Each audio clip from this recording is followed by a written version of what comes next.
Strange. Um,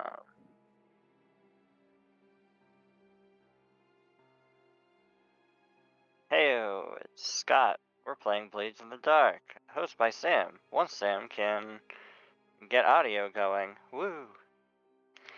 I think it's gonna be an action-packed or maybe stealth-packed session. I can only assume, filled with chaos and ruin. All the things that make life good.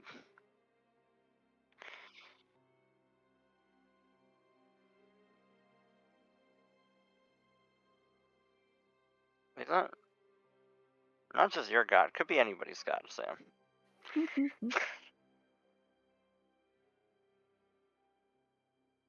I'm sorry, I'm not making anything any better.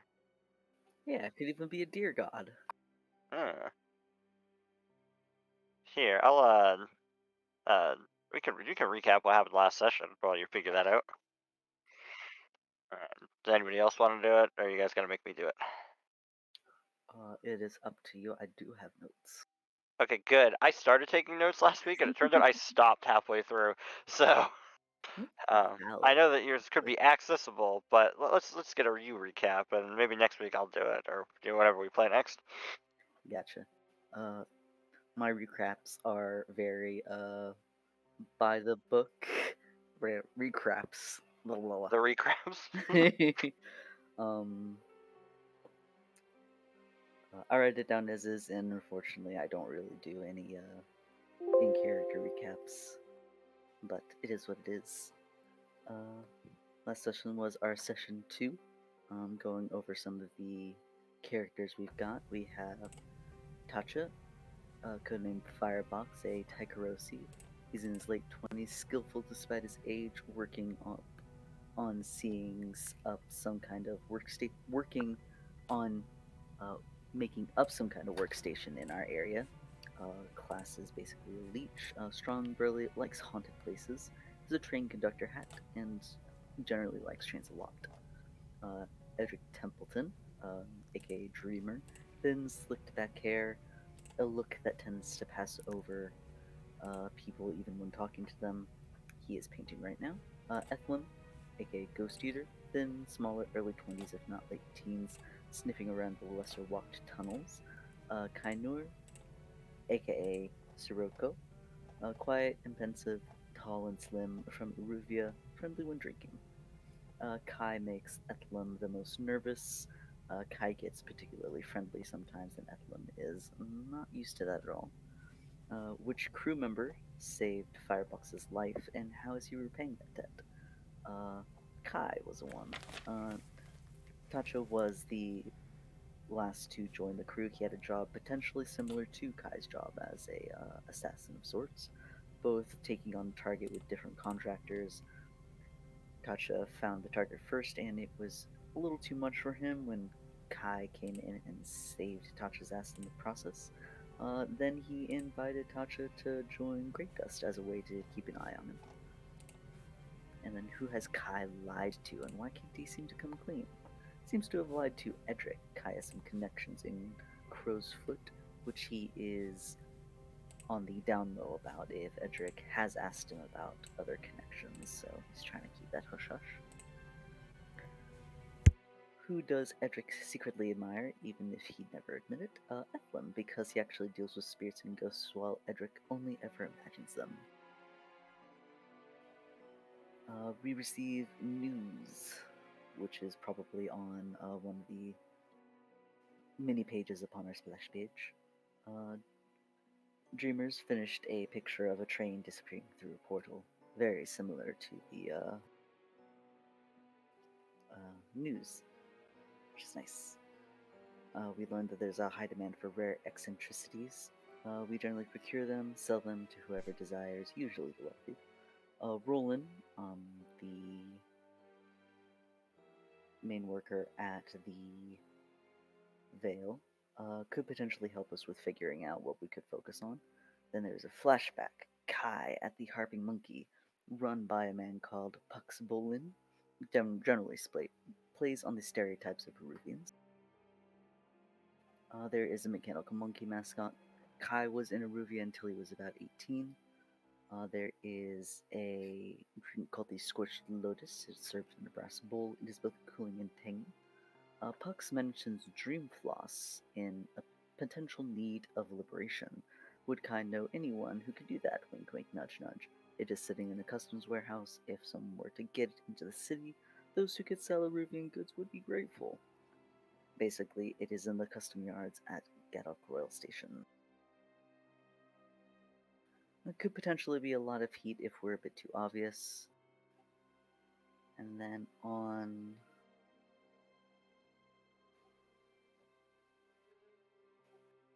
someone's way here, they found a notice of heightened security in general at Gaddoc Station. So, fun times. Firebox learns that he knows a little bit about void gates. They're fragile, some even say failing. They are the only way to travel across the void sea. Tetros is only reachable through these gates. Then we go to a flashback with the Dreamer. He was going to the theater, indulging. He is friends with a maestro, Hellerin. They went to private school together, grew up as best chums. An old professor of theirs is mentioned, who worked in pre-imperial studies. Hellerin met up with him recently, and it seems like he's into some has found himself in some difficulty with research, bureaucratic nonsense, and red tape. So he wishes to have a certain crate in italics liberated in a customs warehouse vault, currently under 72-hour review before being brought into a vault. So those are the two scores that were offered to us. We get a little bit of a down low on Gaddoc Rail Station, as well as the three main players, the Railjacks, the Imperial Military, and the Ministry of Preservation.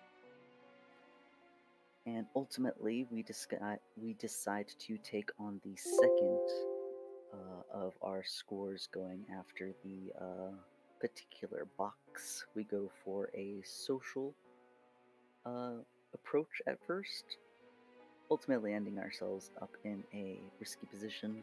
Firebox manages to get uniforms for us. They don't fit properly, and we don't have papers, so it's a little But Dreamer poses as a higher up to smooth the way in. Firebox ultimately owes his apothecary friend 3 silver for making copies of keycards for us. We do eventually go in and get the box. We manage to get out of the area itself with a handy ghost key. And as we are leaving, approaching the shore, one of our contacts, Ellen, is convinced to come and be there with our getaway boat. But as we were shoring up to head out, I believe a spotlight comes upon us, and that's where we ended.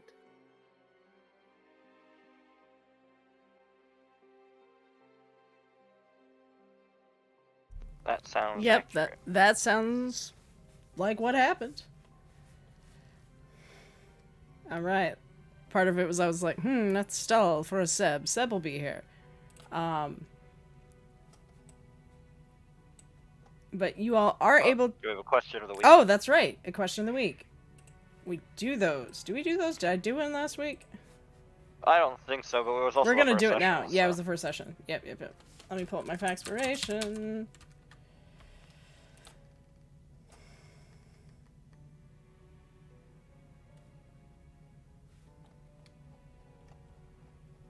Oh, this is a good one. Well, actually, here's the thing. Do we want Faxpiration or do we want another crew building thing? Or both? Because we're maniacs. I think both might be a good idea. Alright, well here is the Faxpiration. Which I will say will give you an edge, which is essentially you get a bonus +1 dice to one thing. If you'd like to roll in. Are there any relationships you'd like to improve or repair? Are any beyond help?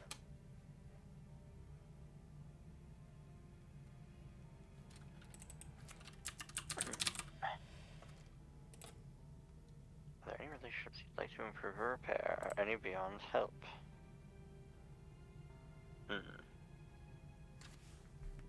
Difficult? Just needs to think for a couple moments.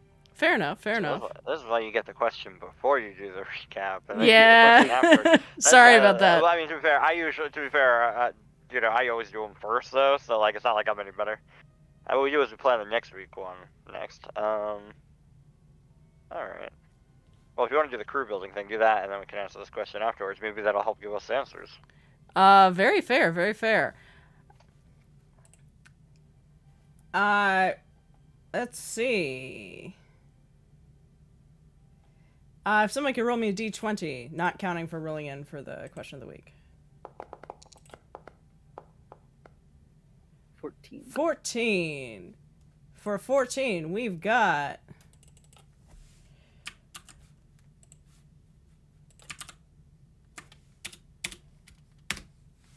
Who in the city sees your crew as useful, and who sees you as dangerous?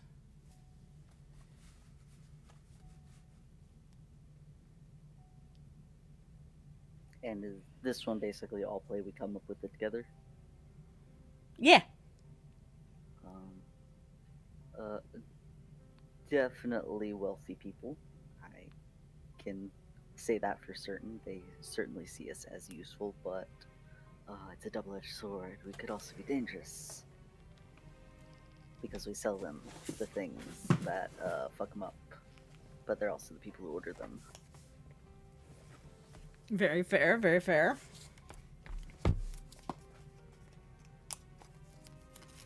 I mean, the Brokeback Goats don't like you. But do they see you as dangerous? I feel like we're probably two on the same level for us to be, like, truly, like, big threats against each other. Oh, I'd actually argue the opposite. You see, when you're on equal footing, then it's mutual self-destruction. So the danger is actually peaked. Where, like, someone can be extremely dangerous, but you might be beyond their notice, because they're that much higher up. I mean, it doesn't mean we could both be right. True.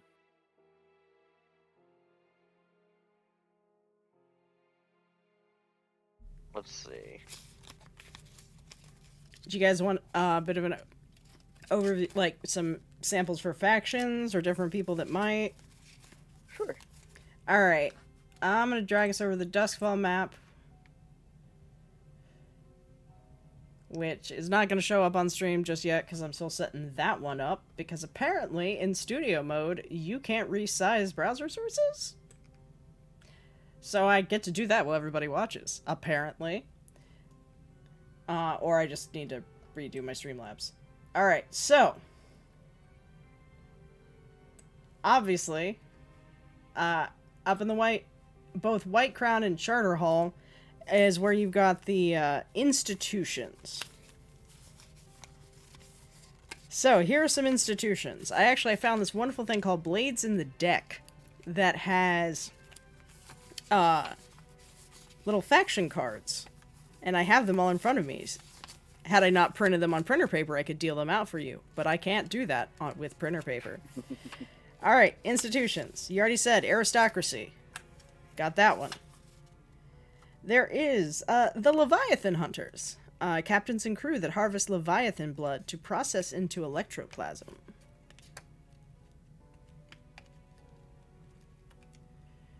They are essentially... all nobility has their own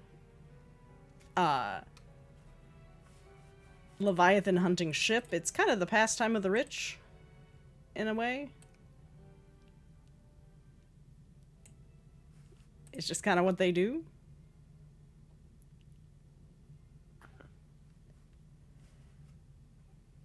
To equate it to something that's basically like having a racing horse. Yep. Gotcha. But they absolutely do not ever step foot on these ships, correct? I mean, some of them do if they want to feel like a captain, but, you know, that's up to them. Lord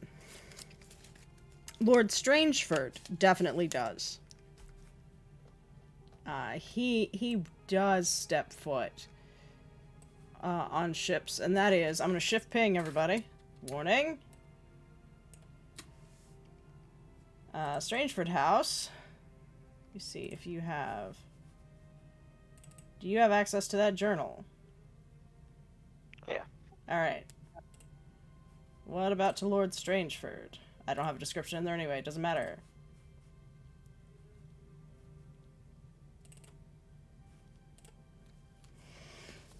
But Lord Strangeford is a very powerful figure in the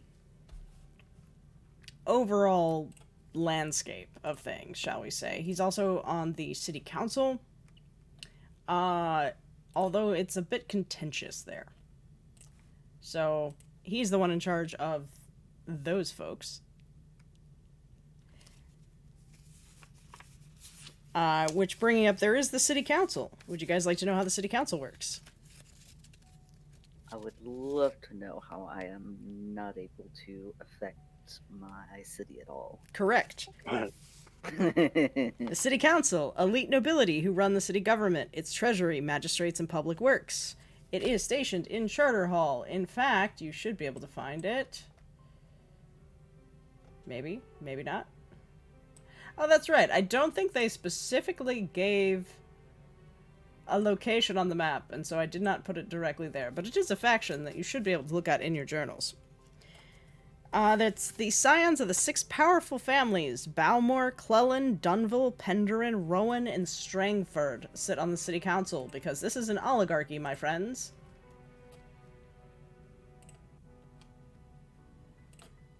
Like all strong city-states and kingdoms are. Yes. I will put in that journal entry for you guys, the nobility. Or the noble houses, because I realize it's not in there. Because everybody would know this.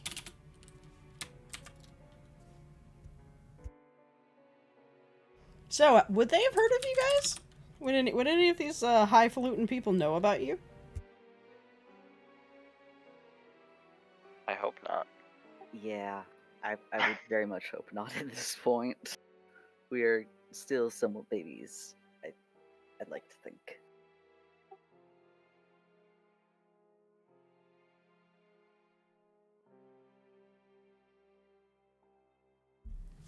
Alright, fair enough.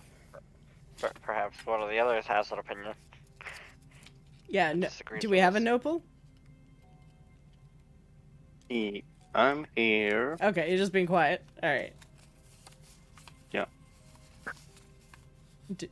And... Subs here. So... Was I muted? Was I muted, guys? Yes. You've been muted this Oh, whole You God have been damn it. muted the whole time. God damn it, I was now- talking the whole time. No! Well, listen, if nobody's responding to you, or you feel like you're talking through people, you probably are muted. It was just perfectly timed. I had said hi. I had said that I had saw what Sam was pinging, and then I said that I would hopefully none of these noble families would know who Sirocco is. And even when we get bigger, Christopher, I don't want them to know who we are. Yup. Okay, That's looks like gonna we be also... inevitable. Yeah. Hmm. We'll Maybe spread they- Nopal's name. Spread Nopal's name. He's our leader. Maybe they only know a contact, so they don't know us specifically.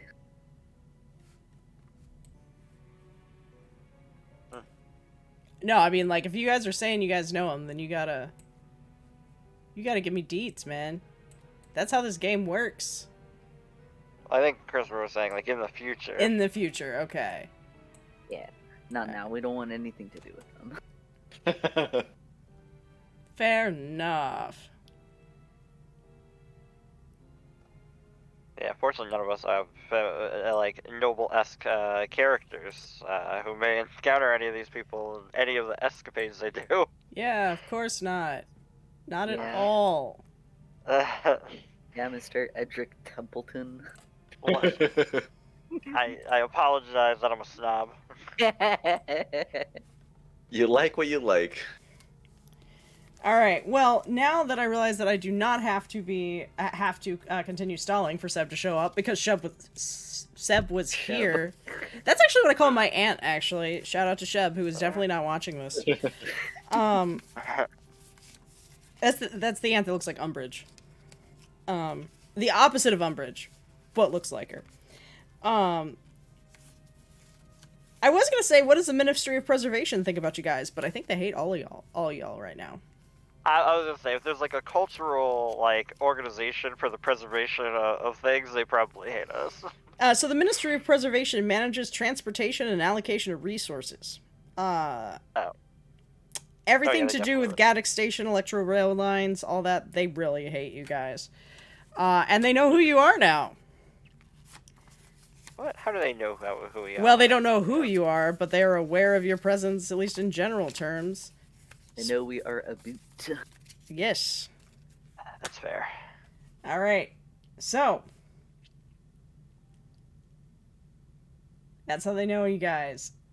In general terms, who all would see you guys as dangerous? Like, who have you roughed up? Well, Scott definitely makes a good point in that the Brokeback goats probably see us as dangerous in that sense. Fair, Well, fair. Let's create a faction. Oh, you're gonna create we're creating another faction. Excellent, excellent. Let me get my pen out. The cops, the blue coats, what they call Oh yeah, how well known are you guys to the blue coats? them? They don't like it when they see that he's been drinking. He's fine when he's walking around sober, but if they see he's drinking, they call it for their buddies to be by. They want to weigh him down.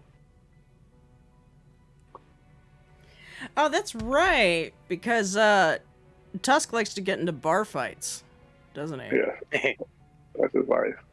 That is his life. Alright, well, we are all gathered. So yeah, so tell me, who else? So, okay, so Bluecoats definitely are aware of Tusk, who, I'll give him a brief little intro, for new folk. Tusk is a Scovlander, also known as a Scov, or a Scovlani. There's a lot of things. From Scovlan. Former blood color, which is somebody who would follow around the Leviathan hunting ships, skimming up what's left. Now does labor, I believe factory working, I believe, and is here with the crew. I don't know why you weren't with the crew last time. Maybe you were like, man, that's a really big score that I don't necessarily want to do. We could all die. Yes, I could make it for unexplained reasons. Yeah. But alright, so what crew thinks you're dangerous? Or do the Brokeback Goats think you're dangerous? Have you given them enough reason to think you're dangerous?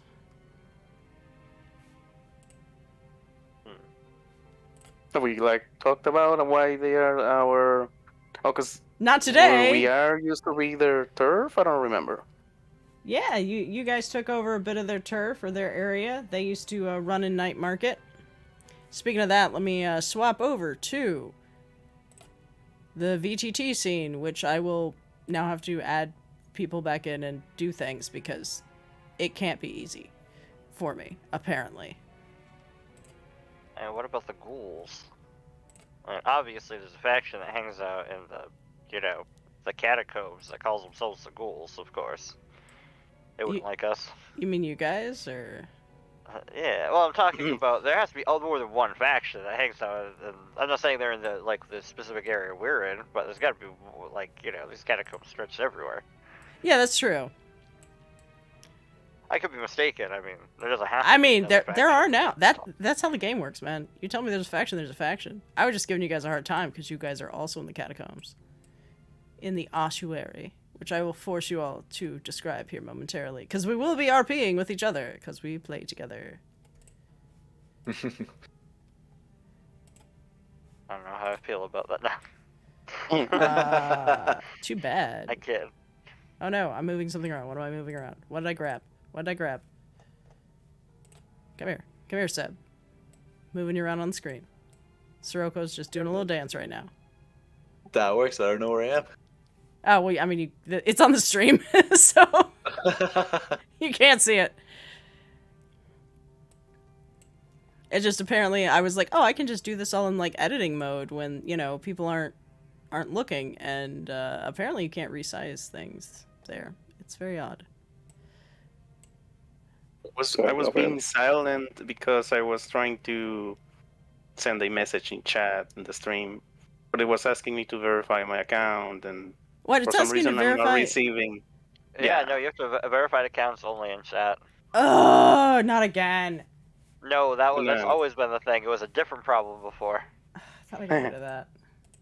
Hang on. But I'm having some issue with my phone. I'm not receiving the verification code to verify the account, so I was like annoyed. Oh no. Don't worry, team. We will get through these struggles together, and we will come out stronger in the end. Yes. Firebox, it's okay. We've decided you are our leader, and we are telling everyone that. Yeah, sure. Of course, the last member is the leader. All right. Yeah. It should Yeah, now I all guess- be no. phone verification is off, at least for right now. I Yeah, That's true. swear. I can send a PogChamp. Yeah, that looks better. 2 PogChamps. Truthfully, There it is. the smart way to do it is to actually you create a fake leader that doesn't exist. You spread their name around, so that way people are looking for them, and they're just circling a tail. And then, of course, if we, attach a name to any one of us that would be the leader, if that person ever gets caught, then somebody else goes by that pseudonym. So that way you create basically you do what terrorist cells or any type of other small organizations do. You create disinformation, and what's more important is the image as opposed to any individual person. Yeah, his name is Snowball. That's Dread Pirate Roberts. You're right. It's the Dread Pirate Roberts. There we go. That was a much more efficient way to say what I said.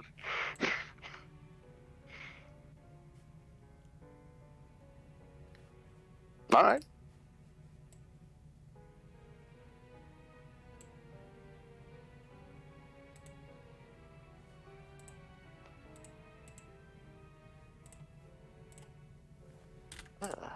All right, so we answered that question. Now we do have the question of the week for an edge dice, which if people following along at home, that is from the deep cuts rules, but I'm using it.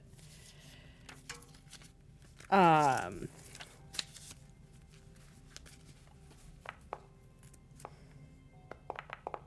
rolled a 1. Great start. Oh, I mean, feel free to take it, Ethel, with that one, unless somebody else wishes to challenge them. Yes, challenge my mightiest of numbers. You can only go up from here. What if I roll another 1? Roll off. It virtually lands on an angle side and doesn't count.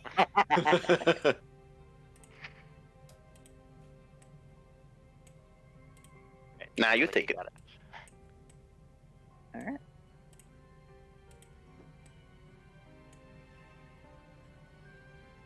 Alright, any relationships that I would like to improve or repair any beyond help? There is one relationship that Ethlam kind of thinks about sometimes. He is on the younger side, but despite this, he has been in and out of prison just a little bit, and probably his worst relationship at this point is, or at least the one that sticks around, is basically with his parole officer. All right, who's Basically who's this parole officer?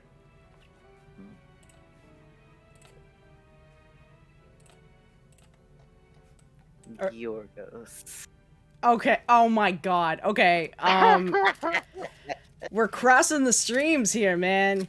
I'm gonna say no to Georgos because it's gonna make me laugh, but I will give you another similar blast from the past and say Grigori. Okay.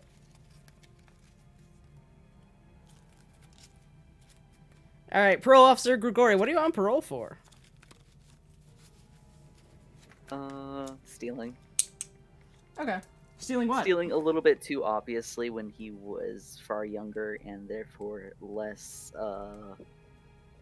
efficient and stealthy at things. So, noticeable kid gets taken in for stealing. Fair enough. But Fair enough. But he basically gave Grigore like a really bad time, just being kind of a shit person because like constabulary, whatever. And Ethlam knows like it's technically his job, but like This guy, a also- shit person. Really? It's like it's just Grigore's job, but he also chose that job. So like, is it really his fault? Is it really my fault? I don't know. But he definitely thinks it's beyond help. Fair enough. You now have your edge dice. I made that sound overly dramatic. You have your edge die. I'm also going to bring us back to the crew page, which you all should notice looks a little different. Because I realized having different screens for things was going to cause a problem, because I don't want to drop all the map pins all over again. So, welcome to Happy Tiles and me shuffling all the tiles all the time. It's the Tile Show.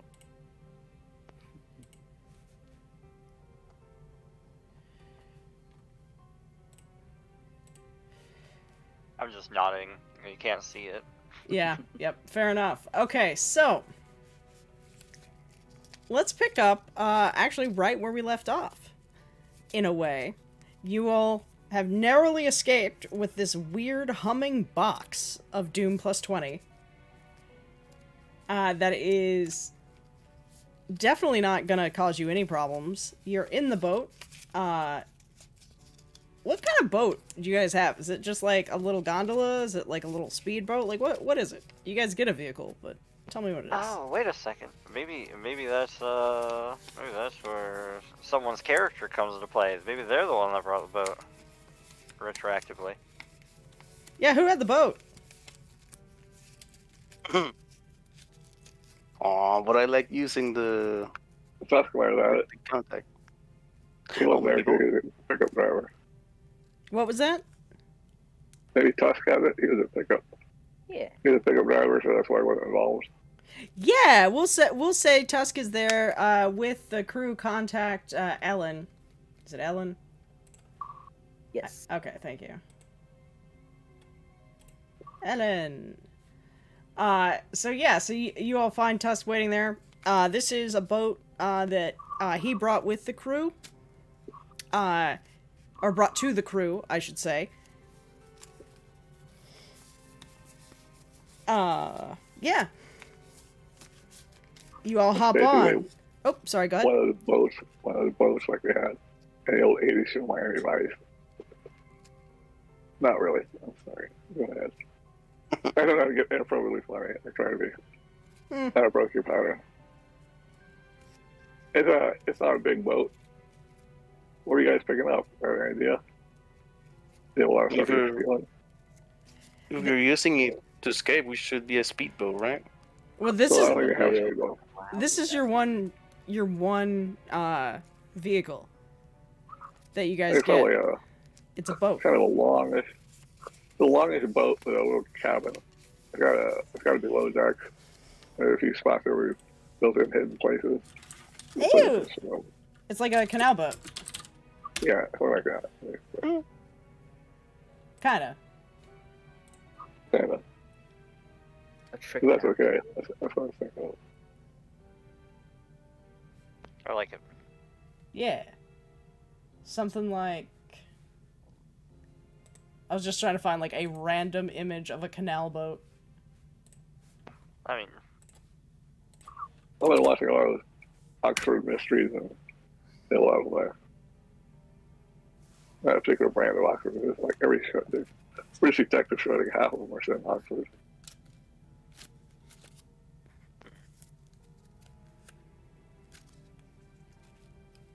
Yeah, I did drop a canal boat in chat. There you go, everybody. A very pixelated boat. It was the first thing I found on Google Images. Alright. You all hop on. You see Tusk waiting for you. It kind of looks like a train. I like it. It does kind of look like a train, although I'm imagining this has more deck. Because, like, it's a small cabin, so it's probably, like, just like a little cabin in the back. Oh no, I still had Panda Speaker on. That was a thing. Hello. Jump scare. Well, It's now this literally is the your worst thing. warning to take it off. Yep. Yeah. It's literally the worst thing to have ever been created.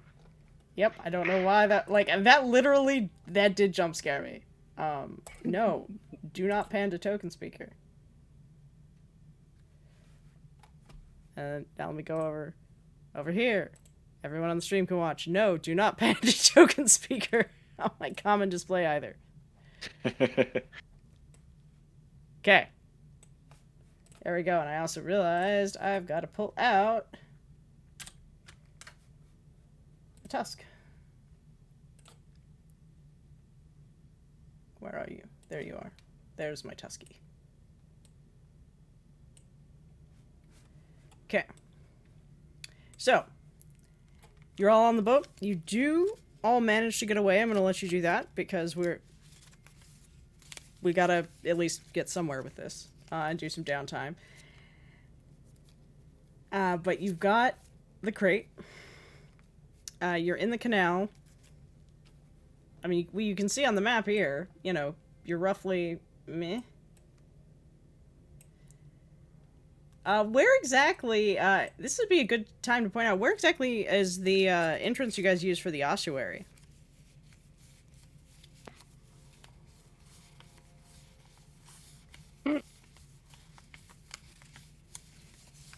It's a good question.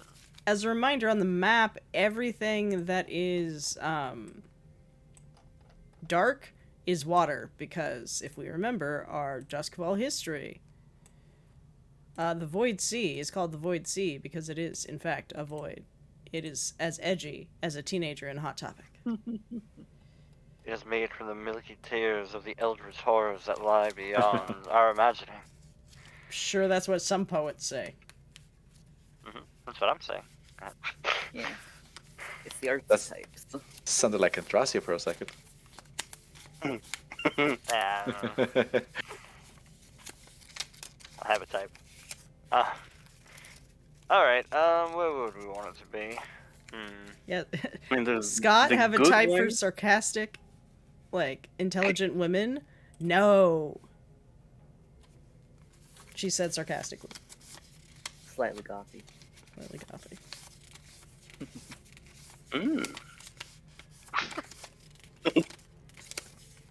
The good one would make sense, as it is like super close to the Vale, which is, or would that be like too close? Yeah, I would say, how hot traffic would that area be, though? Yeah. So you've got Coleridge over here, and actually, if you see, there's a small dot for Draka here. That's roughly where Draka lives. Probably where Tusk is as well. There's a high concentration of Skavlani refugees here, and Coleridge is, it as the name suggests, factories, sad days, poverty. So probably not a lot of people coming over the Marketway Bridge. But you also got to remember, Gaddoc Rail Station is the one rail station in and out of this place. So at least that section there of the trade water is going to be high traffic. To the north, you have Charterhall, the University corner, and then you've got Six Towers over here. Do you think it might be a good idea to have it before this major bend around Licorice Road? It could, yeah, it could be like a blind spot, that, like, the way that it curves, there's, like, a particular rocky outcropping that you only know that it's an opening at like at the right light or like the right angle, or if you know it's there. All right, that makes sense. You guys did pick hidden lair, I believe. Yes. So That yeah, sounds so you accurate. did. All right. So let's see. Could Um. also be under a bridge, Yeah, it could also be so under a it's bridge. obscured. Well, then we should have just called ourselves the trolls. Saying, but, I would say That's that true. is probably going to be kind of obvious, though. Like, I mean, they're going to be looking for that. That's where the access ways are, but maybe not. maybe it's where a bridge used to be. Long time ago. It's a fake. Yeah, it could be. It could be like a historic bridge. I'm down with that. I mean, it's long been broken and fallen into disuse, but like, maybe some of the foundations are a little bit wide enough for a nice little speedy canal boat to slip in. And for reenacting the near-end scene of a Peter Jackson film. Crumbly, overlooking bridge. And I'm gonna put my beautiful squiggle somewhere around here because let's see, there's a lumber street. So I want to say that maybe at one point that was gonna have a bridge over to Coleridge, to like one of those places. Yeah, that makes sense. So yeah, I mean, you guys, if you want to, feel free to replace my weird squiggle with whatever you would like there. No, your weird squiggle is permanent. No, it's not. I will fix it. But okay, so that's how you guys get in. Now, how far till the roughly what is the actual ossuary under here on the map, guys? Like, how far do you have to go? Is this like is it a water tunnel? Like, are you like, sailing? I don't know how that would work, but whatever. This is Fantasyland in a world with no sun. Who cares? Are you walking? Like, how does this work? I'd say probably mostly sailing, but there is likely a very small walkway, like literally only one person sized Okay. for emergencies. How about there was an old religious cultist or like a spin-off from this thing, religion, and they built this ossuary down here for themselves, for their followers, so they would, or they're splitting aside with how to treat bodies after death. They're like, well, we're gonna just make our own. They just built this down here, and it has no real, magical significance or anything, but it was just lost. They built it, they filled it up quite a bit, and eventually their little temple above wherever it was, it got torn apart for whatever reason. The factory built there, whatever, the ossuary still stays there. Forgotten except for us when one of us found it at some point. But it'll be a cool base. I like that. Nice. I'm not gonna lie. I think I can guess who found it. I'm just saying. Me. I have no idea. That Thank guy. you, Francis. Ghost Eater. Maybe not. I don't know. I don't know who all prowls down around there.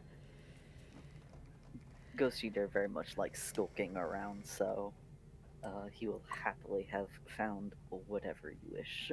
Alright, so if this used to be, or was the ossuary underneath some sort of temple-like creature, where is it?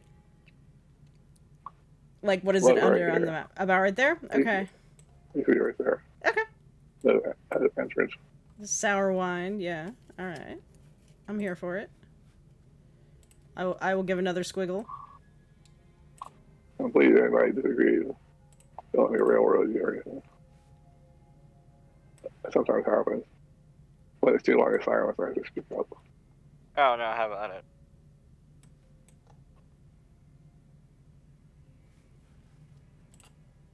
Share all your ideas.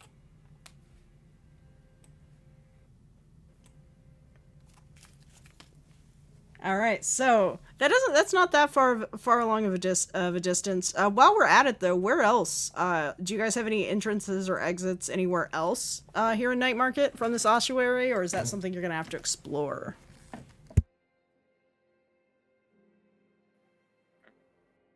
I'd like to. I want there to be at least one entrance in like one of these little tree patches. So we get to upgrade our base to get things like that.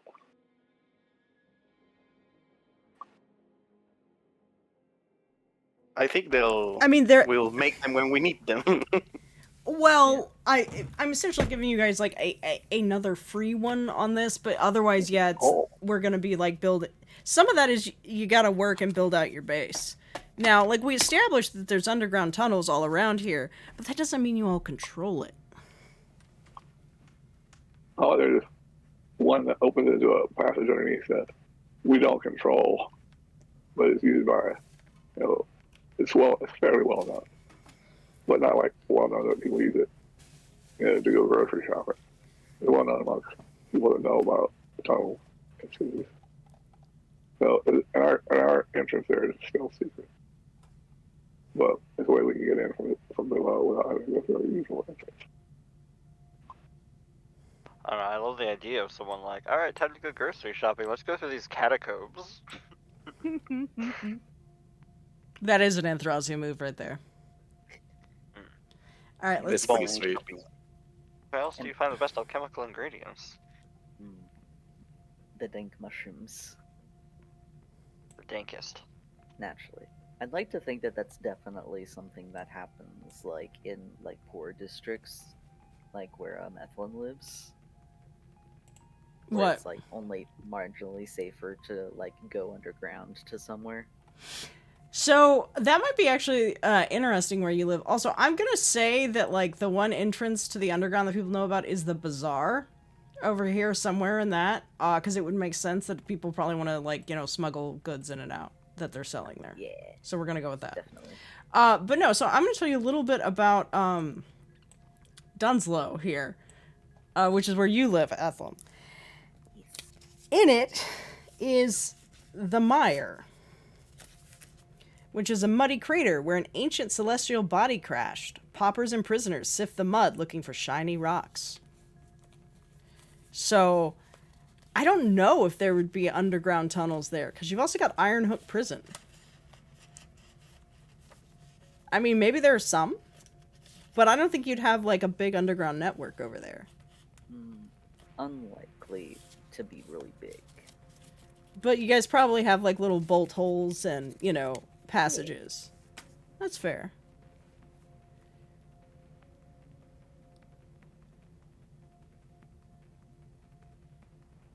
Alright, so you all make it to your tunnel, your secret tunnel. You wind your way... I set myself up for that. You wind your way around until you get to the ossuary, in which this case, I'm going to turn it over to you all to describe how you arrive. Obviously, Ellen is with you. I believe I have an Ellen token. Do I have an Ellen token? I do. I just gotta make her big. So, I mean, Ellen is here if you want to talk to her. Otherwise, it's you guys, and you tell me, what does this place look like? The tunnel? The ossuary. Yeah, you're rolling up to your base.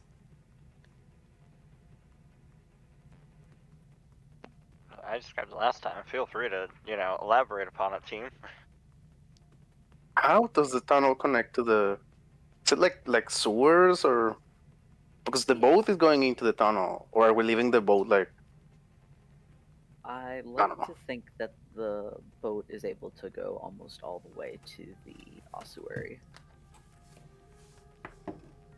So is it like sewers, or like I don't know, something that collapsed and now it's flooded? That sounds cool, like a flooded part of the catacombs. Yeah.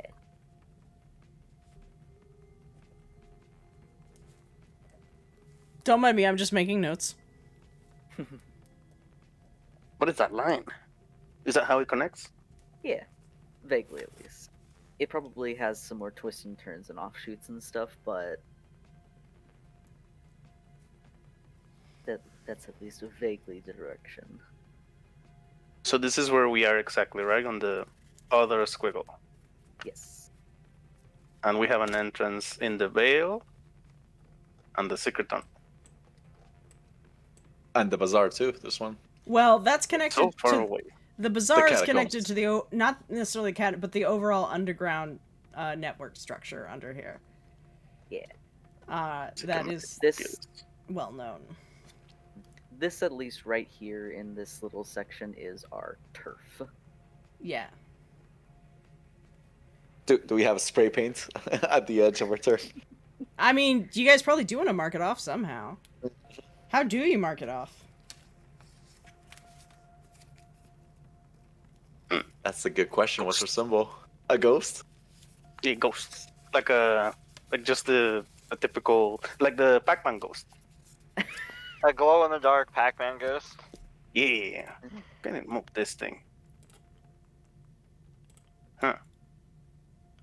You can only move, I think, if you made it. Did you make the? I mean, I made a copy of the one that I made, but there we go. There we go. Okay. Oh, I don't know what it's Is fine. it- Is it the colored Pac-Man or is it the the dead Pac-Man? I mean, maybe it's color coded, like different colors. Maybe. Okay, so you That's basically awesome. just have like a one of these. That's real bad. But like, look at that, like one of those, like just a little ghost. Honestly, that looks like a Pac-Man ghost, to be honest. That's not that Yep. bad. That's pretty Drawn close. with the mouse. Yeah. I mean, plus we probably don't have like an actual stencil that we're using, so it's just like Not each yet. their own. Yeah, I don't even think they have spray paint. Don't, Like, I mean, don't this you is have a painter?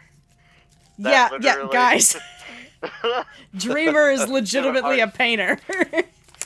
Yup. I think it'll look slightly better than a standard Pac-Man ghost, but it probably won't be too detailed because, I mean, you know, you start getting into nuance, now you gotta do it every time, and that's just time Is it consuming. maybe more like a scream face or something? You know, The spooky, yeah, the ghost faces. ghost face. Yeah. The ghost face smugglers.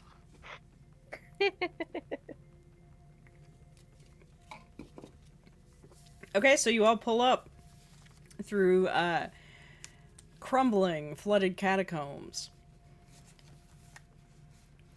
proving that I will never escape Indiana Jones vibes with this game.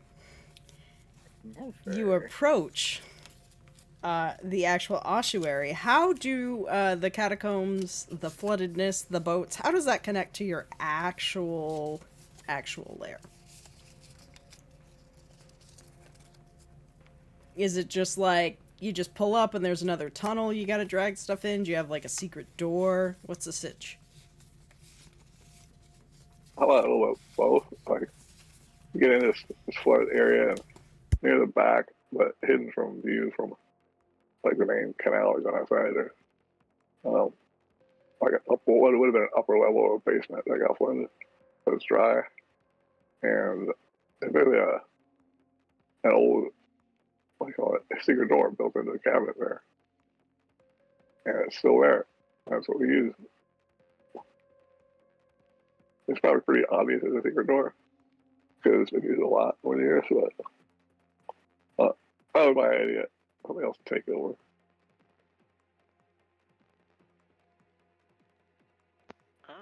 And that's pretty solid to me. Yeah. I mean, that works. All right. So you all get there. Obviously, you're with Ellen. You've got your box. You were pretty sure you were not followed.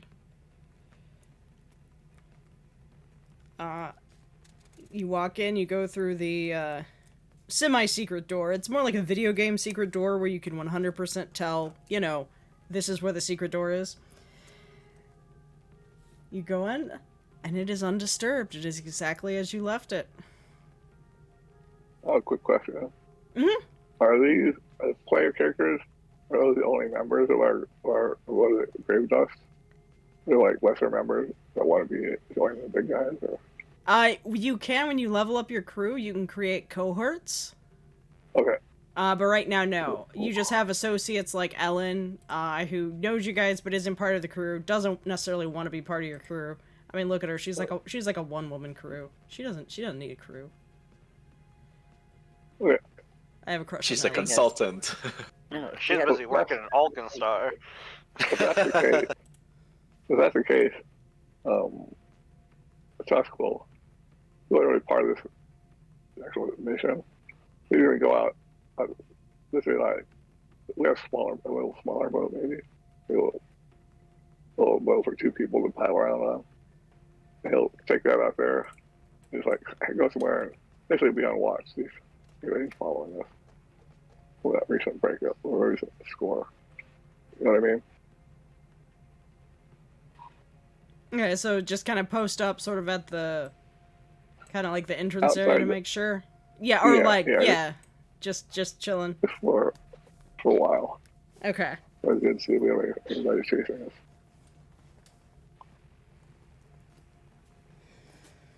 For now, all is calm. Well, no, it's not calm necessarily. You can see down to the south a massive hullabaloo over a jailbreak. Or not jailbreaks, it's not jail, but some sort of theft, something going on. Lights are popping on everywhere. You feel like you guys made it out just in time. But as of right now, there is no immediate danger that anybody's going to come find you.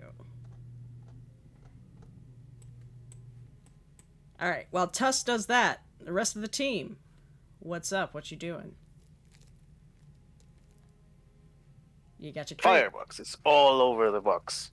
Because it's ghostly, and it's a box, and he wants to open it. Okay. I'm gonna be slightly less subtle. This is the time where you guys can, like, roleplay with each other, because, like, we haven't really gotten into, like, character voices and talking to each other yet. I'm pushing this now. I'm forcing it.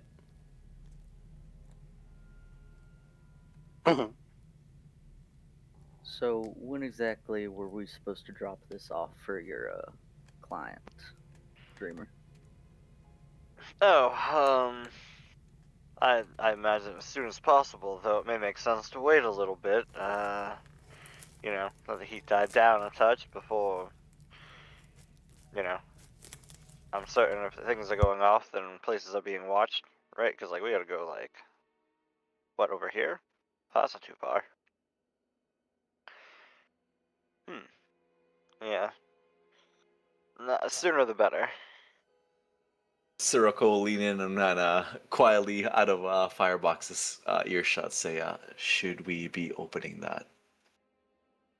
I don't know, but I want to. Was I there was supposed anything, to... Go ahead. was there anything that they said not to open it? Yeah.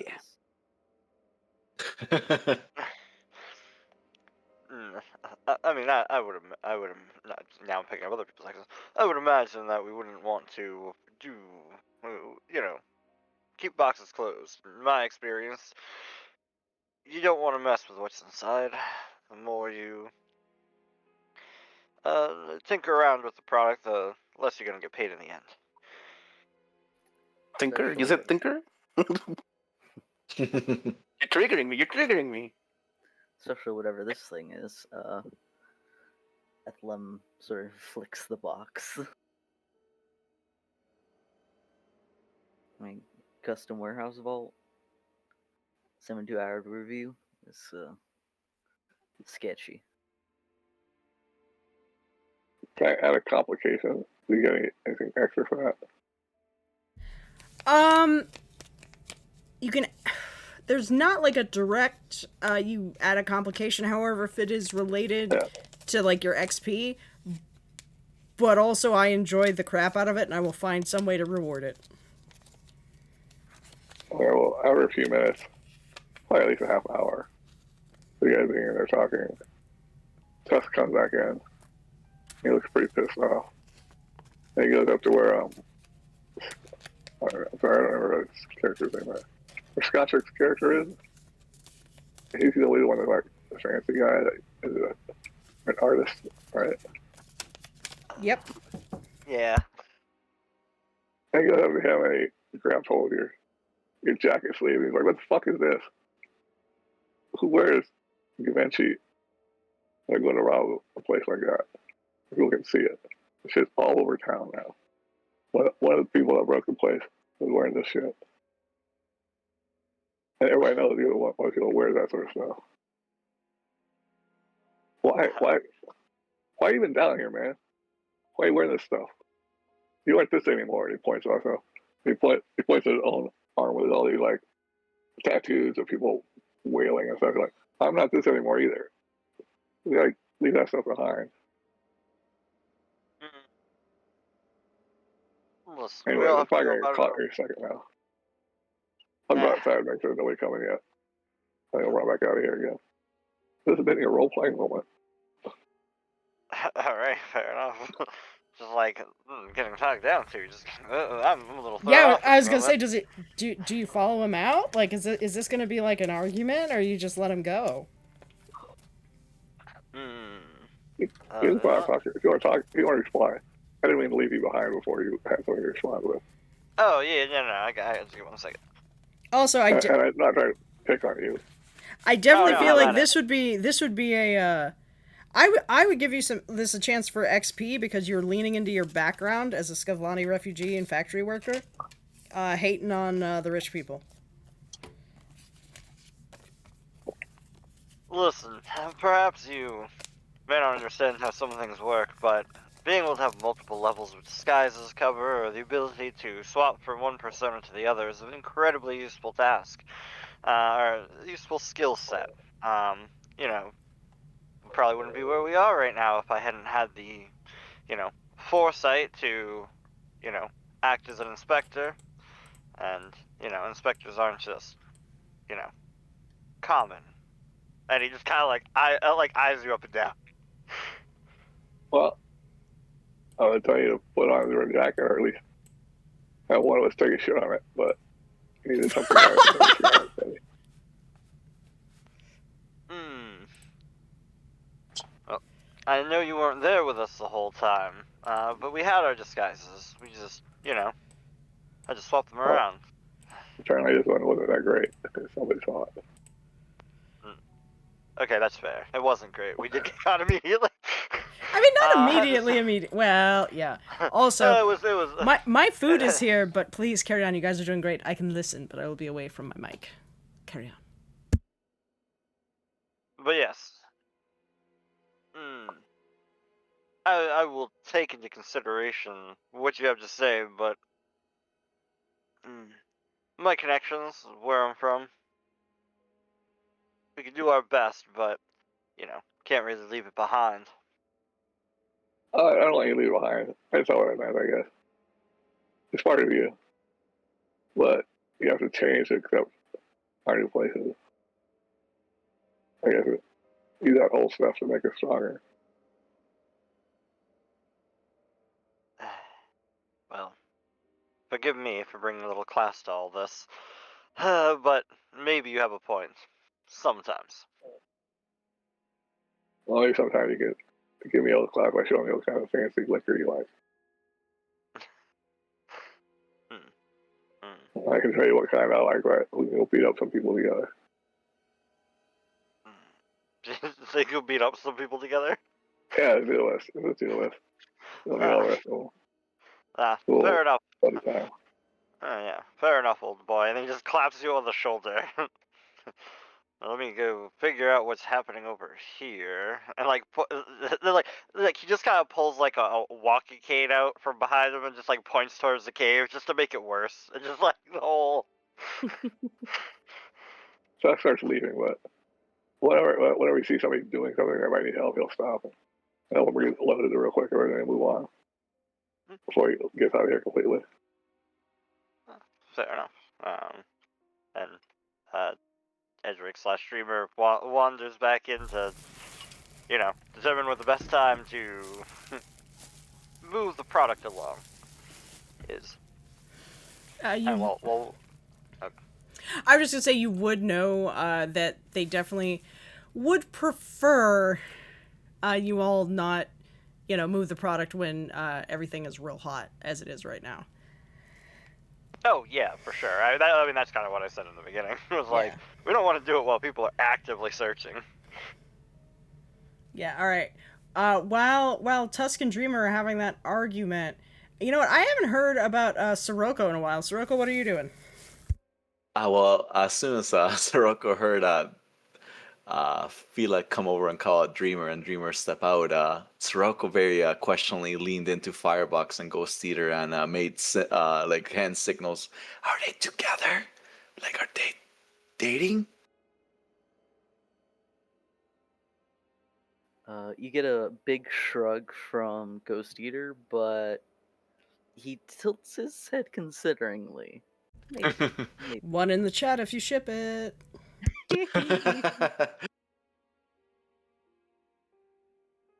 Just keep an eye on them. I don't want them to affect their deals. And he would shrug to his Firebox. Is he jealous? Oh, you're a fearless leader. You should keep this under control. What? No. And you'll lean. Sorry, go ahead.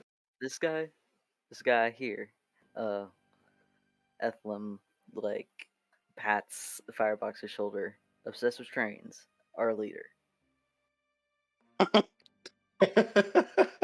Got that right?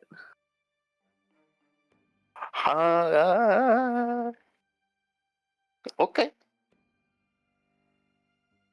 Okay. The Ghost Eater is kind of confused about this. Because he thought that, like, if anyone was our leader, probably Dreamer. But, maybe no leader. Anarchy. Anarchy's good. I'll be the frontline leader. Realistic. I think we all do. We all contribute in some ways. I think Sirocco just kind of listens to what Firebox kind of tends to suggest. That's a bad idea.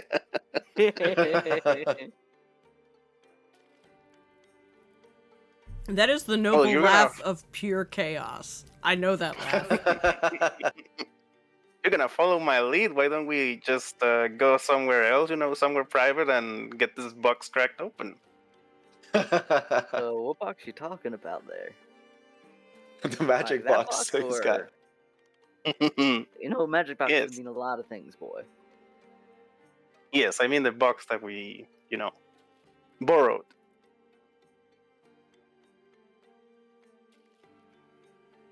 Sirocco's, I'm just curious that we're getting paid the proper fee for whatever's in here.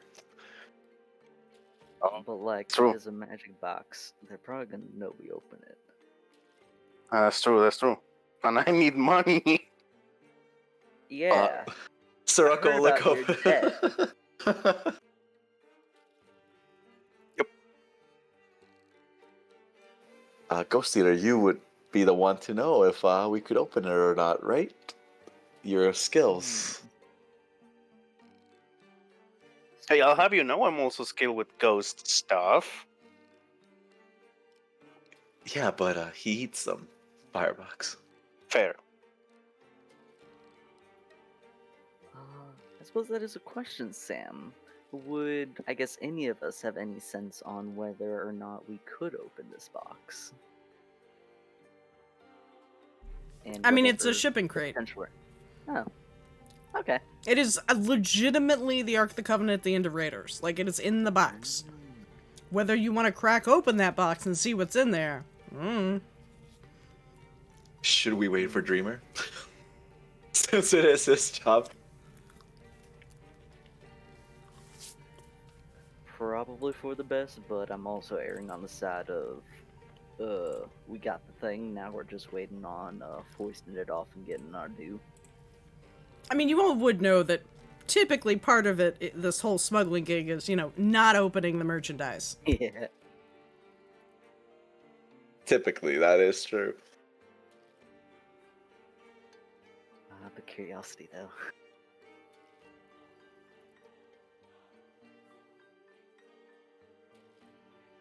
if anything, meta-wise, Soroko's annoyed that he didn't get a chance to get any of the floss. We just did not have a chance to look for it, and he's disappointed. Well, we kind of went for the high-profile item, and, well, not much we could do about trying to get in and out really quickly. Mm-hmm.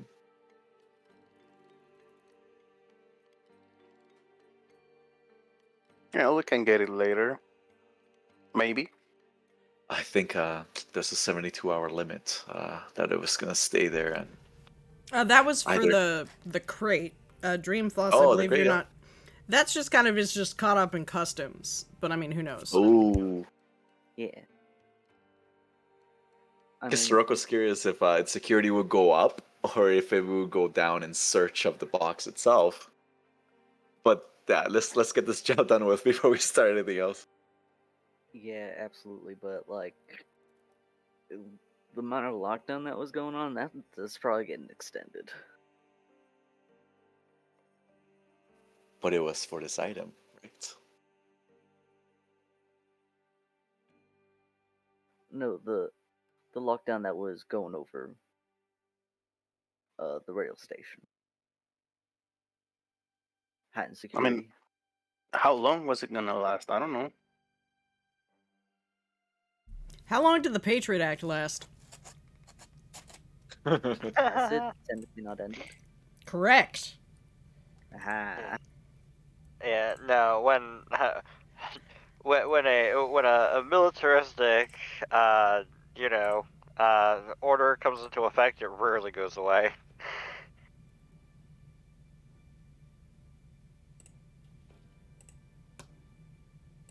I think we can still get the floss. Maybe. Listen, they're gonna be paying attention to the vault. If we set a diversion in the vault, everyone's gonna go there because that's where everyone's looking at, and then we can sneak in and get the floss from whatever else it is. Not tomorrow.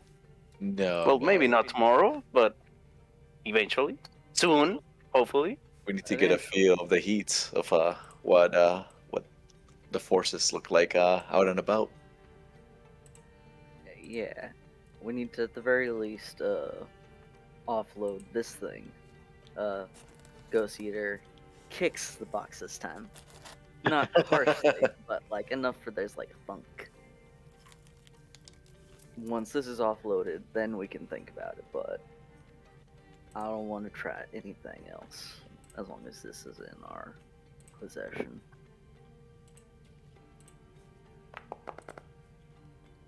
Don't worry about I it. Carry on.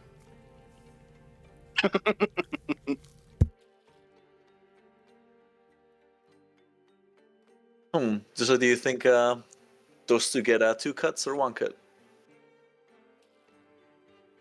Huh? Do they share a cut or do they get individual ones? Well, I assume that they would get individual ones unless they bring us a notarized copy of their marriage certificate. Soroko's just being trying to joke around. Absolutely. All right, at this point, team, are we going to break into the box or not? Before we go into the downtime phase, I just want to make sure. If they do, Ethlam is not going to be a part of it. Soroko's interested, but yeah, he would wait for Dreamer to have. He did kind of bring in the job, so. Yeah, Firebucks is gonna go look for Dreamer. I have no idea what's going on, so I don't care when we're going. Drew, you just knew to Whatever he show does up about- to pick them up, and like now they're arguing over a box. Phelan, open this. Okay, well, you have no repercussions. The first score with this group, and it's going so well. Oh my gosh. No. Was this even stolen, or would you just want to give it to us to destroy it? To No, smuggle we away? stole it. No, we Okay. broke into a high security facility and stole it. Yeah. We are lucky to escape without being So, hurt. my second question is, did you have a target, or you just go in there shopping? Oh, we had a goal. I wanted to shop. Was this the goal? Yes. We had 2 targets, and we could have shopped, yeah. So I mean, if you got the gold, then you know what's in there, right? Or the gold is the package without knowing what was inside. And why was this a gold?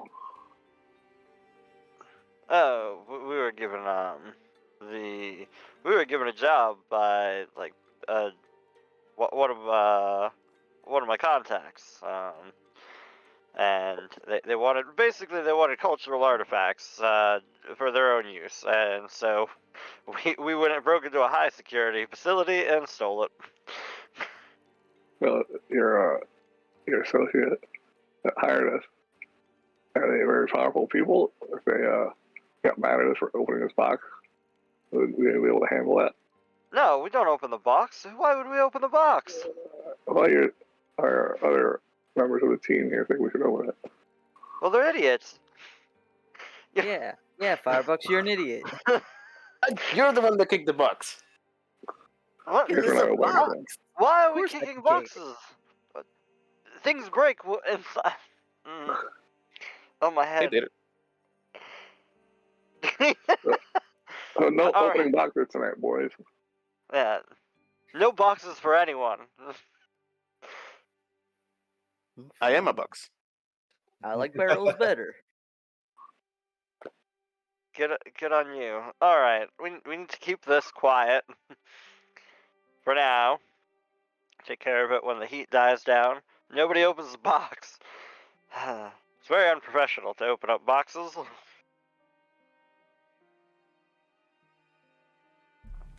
It's your box. All right. In that case, are we sticking around, planning the next night The delivery? or delivery? Yep. Well, what can you tell us about the guy that hired you for this?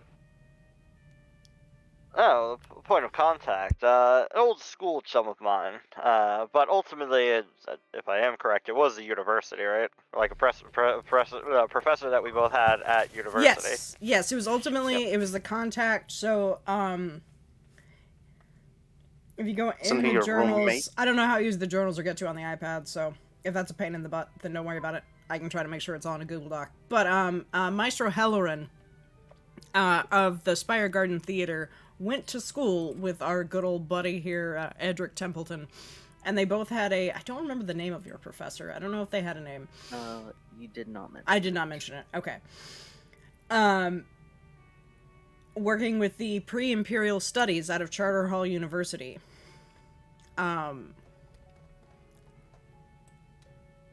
Is very interested in the artifact. And keep in mind, like, the university is just right up here. Well, anyway, for him to know if we open it. Well, we don't know what will happen once we open it. It's not like this professor guy, he's not too much to worry about. I know there might be in there. Alright. I prefer... Alright, boys. Oh, go ahead. That was it for me. I prefer to keep our contacts happy and to not open up strange things that could have unknown repercussions for opening them. Well, alright. My point is, A, he probably won't know we open it, so there's no repercussion. B, it could be something that will make us much more powerful. In which case, it would be stupid not to open it. And C, we're all curious as hell. Now, if you wanted to, I would point out, because I did put the downtime on here, that if you guys did do downtime, I mean, you could always put off delivering it. You know, the heat's, too high. I think that's fair. And you could attempt, as a project, to study the box, should you wish. I'm just saying, you could. I'm okay not opening the box. I was mainly Tusk talking. That's fair. Not me. I was throwing this out. I was just throwing this out to you guys if you wanted to. Tempting, but I won the coin. You need the coin because you owe people money. Yeah. Yeah. That was our viewer from last week was asking me, like, did you say that? How much coin are they getting? And I'm like, oh no, don't worry, they owe people money. All right, so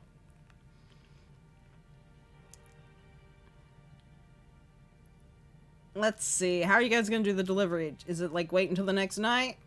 Because I mean, we can skip ahead to get to the downtime, or if we want to, you know, fully act it out, we can. Up to you guys. I feel like we might need to wait a little bit more. Would that make sense? To wait for things to die down even more. It would make sense to let things die down a little bit. Yeah. So maybe in 3 days? So it sounds like to me that the delivery will kind of be its own score, quote unquote. Yeah. After you guys have taken some downtime rather than risking it for the biscuit. Which I can... Okay with your contact? Or should I wait 3 days? Ethlam, not Ethlam, Jesus. Edric, Dreamer, is that cool with your contact? Do you think you can, smooth things over? I mean, that might need to be your downtime activity, one of them.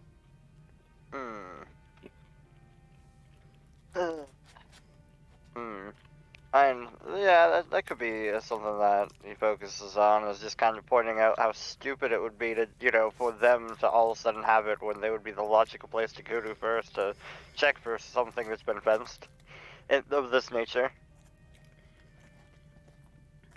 Because it would be idiotic for anybody to take it right away.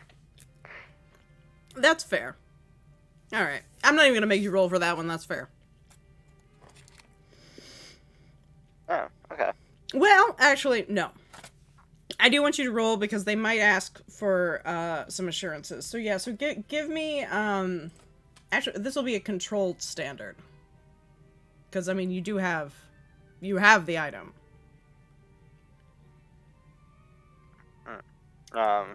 Sorry, what? Controlled standard roll. I believe this would be I mean, I think this is more consort than sway because you're not lying.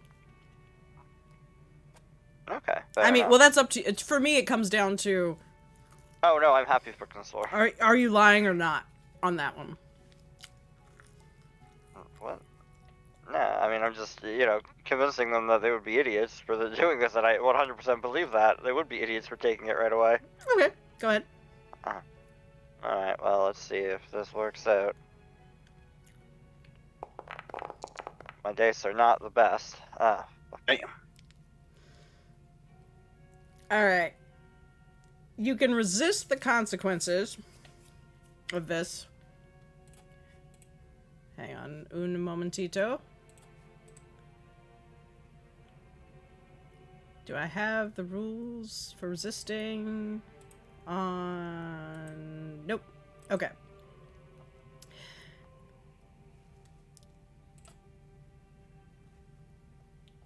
I thought I'd done had my other very nice handout in here. I do not. But I do have... Oh, that's right. I do have the, this one.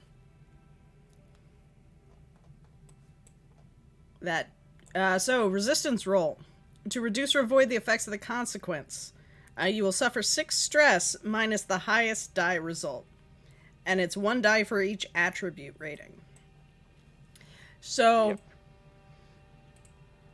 Here's gonna be... And you could just take the consequence. Because...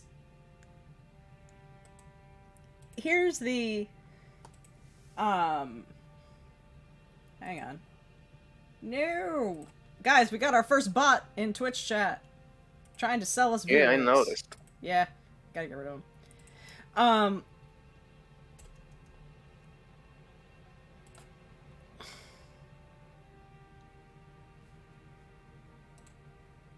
They want to see the box. Like, okay, fine. We can't take the box right now, but they want to see it. Oh. So that would obviously, either you would have to take it out, or you would have to,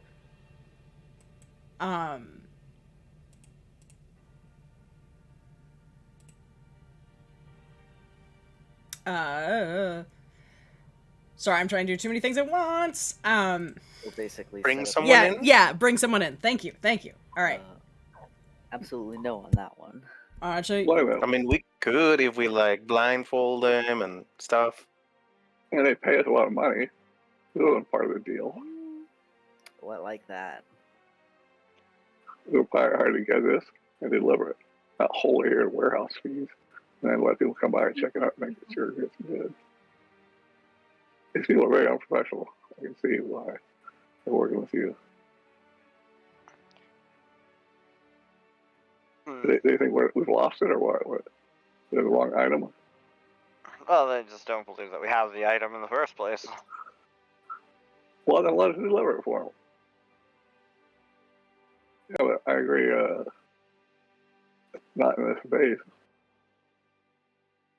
And us taking it out in the boat so they can see it somewhere increases our chances of being discovered again. Increase risk means increase reward for this. You can figure out how much they're going to pay us to do that. I will remind you guys that for resistance, unlike other systems, it automatically works. So if you say I want to resist, then you're able to successfully keep them out of your base. It's just how much stress do you take while doing it. And you said, what is it? It's 6 minus how many 6s you roll? Or what was No, the number? minus the highest die you roll. Minus the highest die. Okay. So if you roll a 6, then you don't take any stress. If you roll a whole bunch of 1s, then you're taking 5. Oh, that's risky. But let me see. And this would be like resolve, I assume. Yeah. I got 3 dice. That's worth the risk, I think. Yeah, no, absolutely not. Listen, you have to trust us. And here's the thing: either you're gonna get it from us, or you're not getting it from anyone. So wait and be happy. I think that's the attitude you would take of this. All right. All right. Yeah. Let's resolve. Well, let artist guy here go to talk to his contact again. I want to try to follow him secretly. Damn. Nice. All right. So for the resolve, you take 1 stress. All right, I'll take it. Ooh. I've taken a lot of stress for this team. I'm gonna just tell you guys that. All right. You're gonna try to follow him, Tusk. Yes, please. All right. Yes, if possible. Yeah. Only if it's possible, the setting is appropriate for it. I'm not going to try and follow them through an empty library or something in a big courtyard. Where are you meeting your contact for this conversation? Oh, I mean, I guess I don't know. Well, empty library would be terrible. Voices would echo and everybody would hear it. Busy library would actually somehow be more trusted or easier to trust. Study room? Study room. I mean, these professors would have offices and whatnot. Yeah. I mean, it would make sense to do it in a private room, truthfully, because you don't want anyone to kind of. Yeah, and it is you're I'm going back I'm to not trying visit. to cut anyone out. It's just the logistics. You're going to visit an old friend, or an old professor, so it makes sense for you to be there.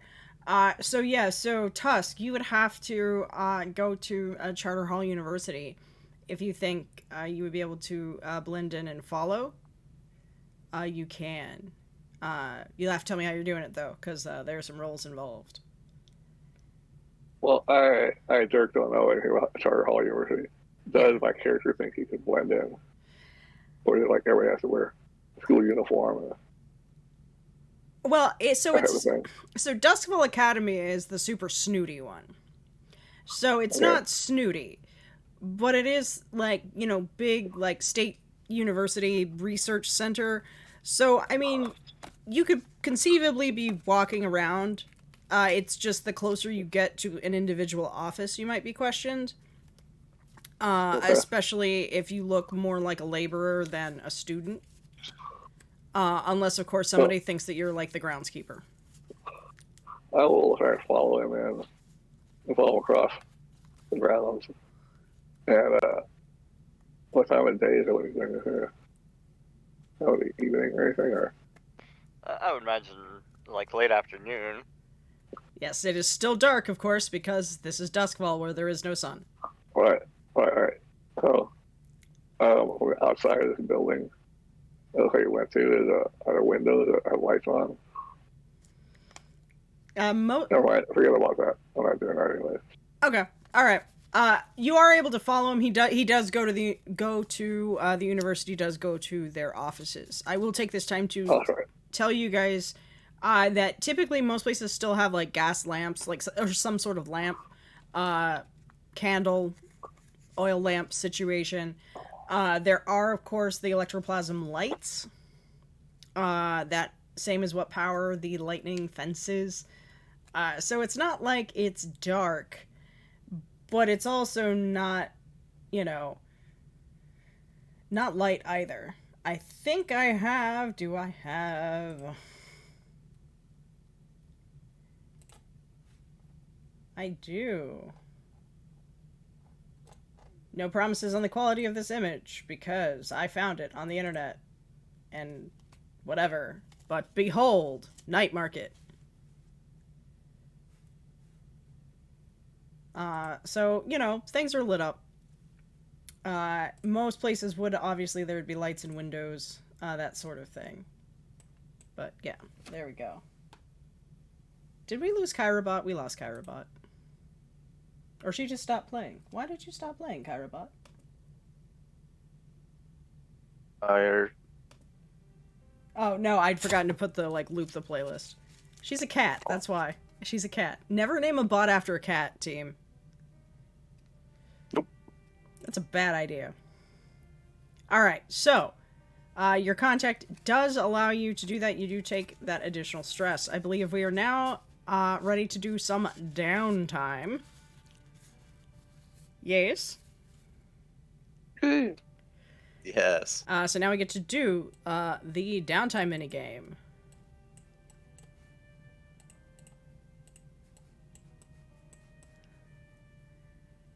Which, let me get that teed up for people to see. I'll probably change how I do the window of the VTT, but moving on. Alright.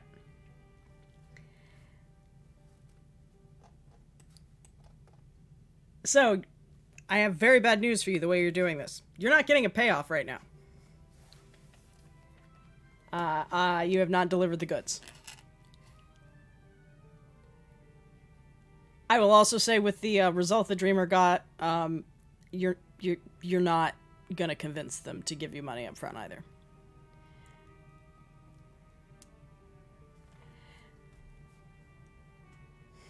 Oh, right. But first, I was gonna forget. You all were going to let me forget. XP for last session. I will roll into everything up until now as well. If you all go to your sheets, you will see what you get XP for. And now is the time where we play the minigame. Tell me what you've done.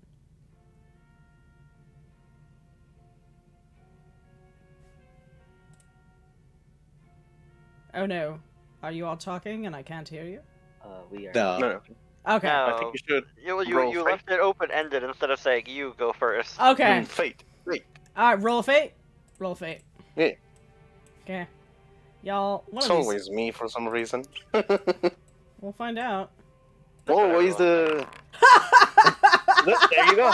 There you go, Firebox. And sometimes you're right. Wait a minute, is it just doing you over and over again? Wait a minute. It's what? I selected Three in a row. everybody. I selected everybody. There's a setting that lets you see who is Yeah. rolled into it. So Yeah, let me it turn could that just be on. There might be an error. issue with it. Yeah. That's why it was always me. All right, you guys, you can figure it out amongst yourselves then. I don't care. I can. I'll do it. Okay. Whatever. The broken fate chose me anyways. 3 times. Let's see what I get. You addressed a challenge with technical skill or mayhem. You express your beliefs, drives, heritage, or background, and you struggle with issues from your bias or traumas during the session.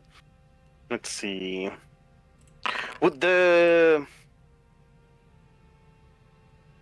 part where I was yelling at the mechanics opening up the train, would that be bias or would that be background? I think that's an either or. I mean, how do you want to do it? When I was doing it, I was thinking bias. Okay. It was just if he was he's obsessed with train, like the Yes. sort of the compulsion of like, I see my special interest, I must go tinker. Sam has no experience Exactly. with that whatsoever. because it was more of an obsessive reaction, so I was thinking bias in that moment. Okay. But I mean, it also, like you mentioned, it also fits into the background thing. Let's see. You addressed the challenge with technical skill. I think her twice. I mean, yeah, you One was made a the flashback. yeah. Yeah. Would you And say then the other one was the lock on the bolt door. yeah?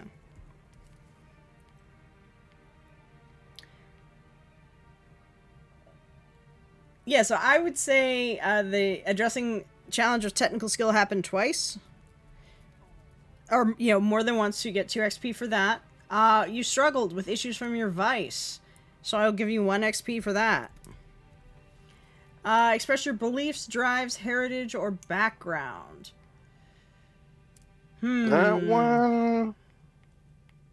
Let me think. Let me see. I mean, we went to the train station, but Yeah. other than that, I'm gonna say no, because... Well, here's Mhm. the like, I would say you would, but then it would essentially be moving what you get 1 dot from, like, one way or the other. Yeah. You know what I mean? Mhm. So I'm gonna say total of 3 XP, and so essentially what you do with this, as you log it in, if I remember correctly, because it's either in special abilities or in the attribute, I think. I know this is something that changed in...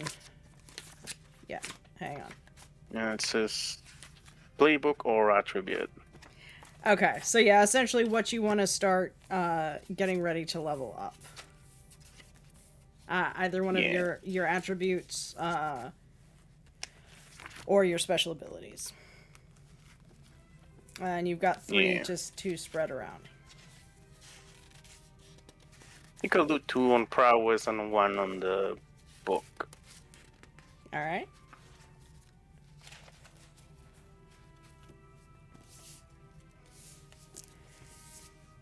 So that's you.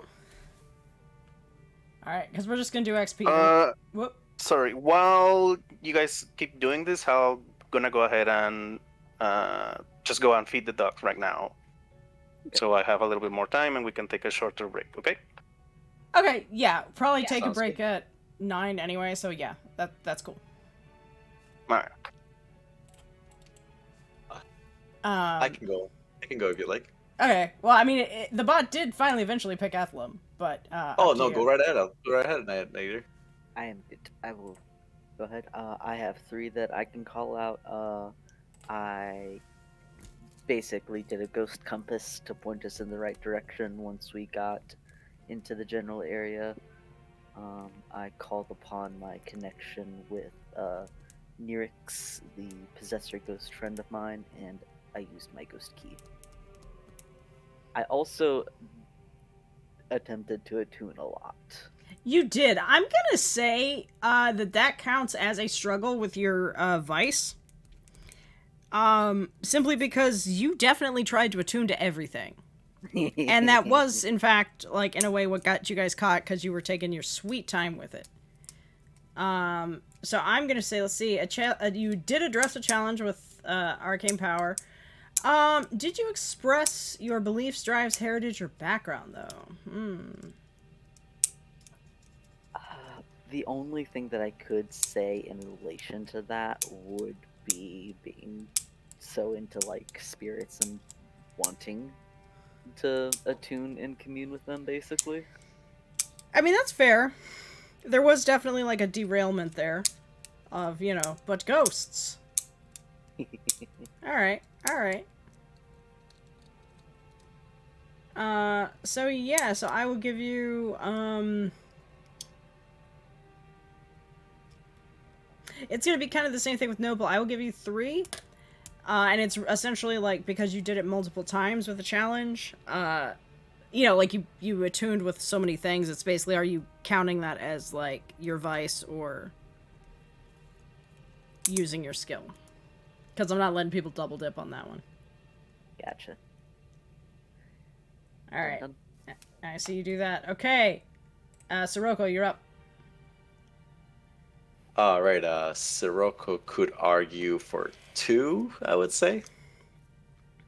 Okay.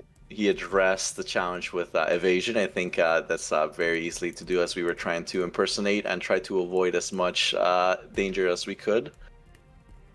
I could argue he expressed his beliefs as soon as he knew we were kind of screwing over the Empire by taking away something they really wanted to keep. He kind of stick it to them, so his drives, his heritage kind of goes into that. Yeah, and you had the whole conversation with Pucks, and we learned a bit about you, so yeah. I was also going to say that we also, he kind of uses flashback to help Dreamer get the key card, and also brought in Lee, our good old Ratchet savior, to the boat to convince her to save us, to the monkey to save us. Yeah, that's right. You did do that. We showed him a good time, showed her a good time. Yeah, but see, showed her I all don't. the tropes. I mean, I will count that as expressing your heritage, I guess. Well, he used it for his advantage, I think I would say. Yeah. And then with this vice, it didn't really come into play. Did it or did it not? Your vice is pleasure and going to like the harping monkey, and that's where you took her. Ooh, that's true. I was gonna say that I could argue that, but if we opened up the crate, that would be kind of his pleasure, because he's kind of has like a greedy. He kind of wants to gain power. So if we opened it and figured out what it was, I could argue for it. But he did bring her some monkey. You're right. Yep. All right. So yeah, I'll give you that 3 as well. Oh, thank you, Sam, and I'll put him into prowess. I may not always be this much of a benevolent god, but I am today. All right. Let's see. We've got a Dreamer and a Tusk. Technically, Tusk, you weren't there. However, I've already told you that you get XP for that conflict. So I will drop that. Would you? Oh, do we not have a Tusk? Did we lose a Tusk? So Is he muted? Okay, he might be back. All right. Yeah, I'm here. Oh, okay. Where would you put your XP for expressing your beliefs into leveling up a special ability or one of your attributes? I put in how much it take? How many? Oh yeah, so those. Okay, I see. It put in the prowess for now. All right, there you go. And then I believe last but not least, we've got Dreamer. Okay. Well, I would imagine that multiple times there was a lot of calculating and conspiring to get us through the many challenges that we had. Yeah, I'm giving you 2 XP for that one. Yeah. I would say partially because of getting into the little argument that just happened now. He was throwing out his I'm a wealthy white guy who's privileged. There's a little bit of that getting thrown around, I think. You did. So if we're Dirk earned you some XP. I will take that. As far as vices or traumas, I don't really think that there was really any opportunity that came up with that. There was just a lot of yeah, I mean, because you went trying to solve all the problems. To like you met up with Hellerin, but it didn't really cause you any major issues. Nah, I did have to argue with these old coots about their goddamn, wanting to immediately get caught because they're stupid. And those But like that's its own those separate top beast. men causing problems. Yeah. All right. So, man, I timed that out really, really well. Because it's now 9 o'clock. So let's take a bit of a break. I'm gonna hope it's like a 10-minute break. Depends on when everybody gets back. And then we'll go into the entanglements, heat, downtime, and hopefully, if that goes quickly, it's okay if it doesn't, get this delivered so you guys finally get paid. How many XP was that you're giving? Oh, you got 3. That's what I thought. I just want to make sure. Yeah, everybody got 3. Except for, I'm going to unplug until 10 after. Okay. I had to plug my earbuds in. Great. Okay. Somebody didn't laugh very long. Alright. But yeah, no, we'll see you then. What? Alright, let me... everybody, let's go to break, because I've got a break time.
And we're back, everybody. Dirk? Cooking. He might just be muted. I don't know, or listening. But it is 9:15. So we shall return. I'm back. Okay. Yeah, I thought so.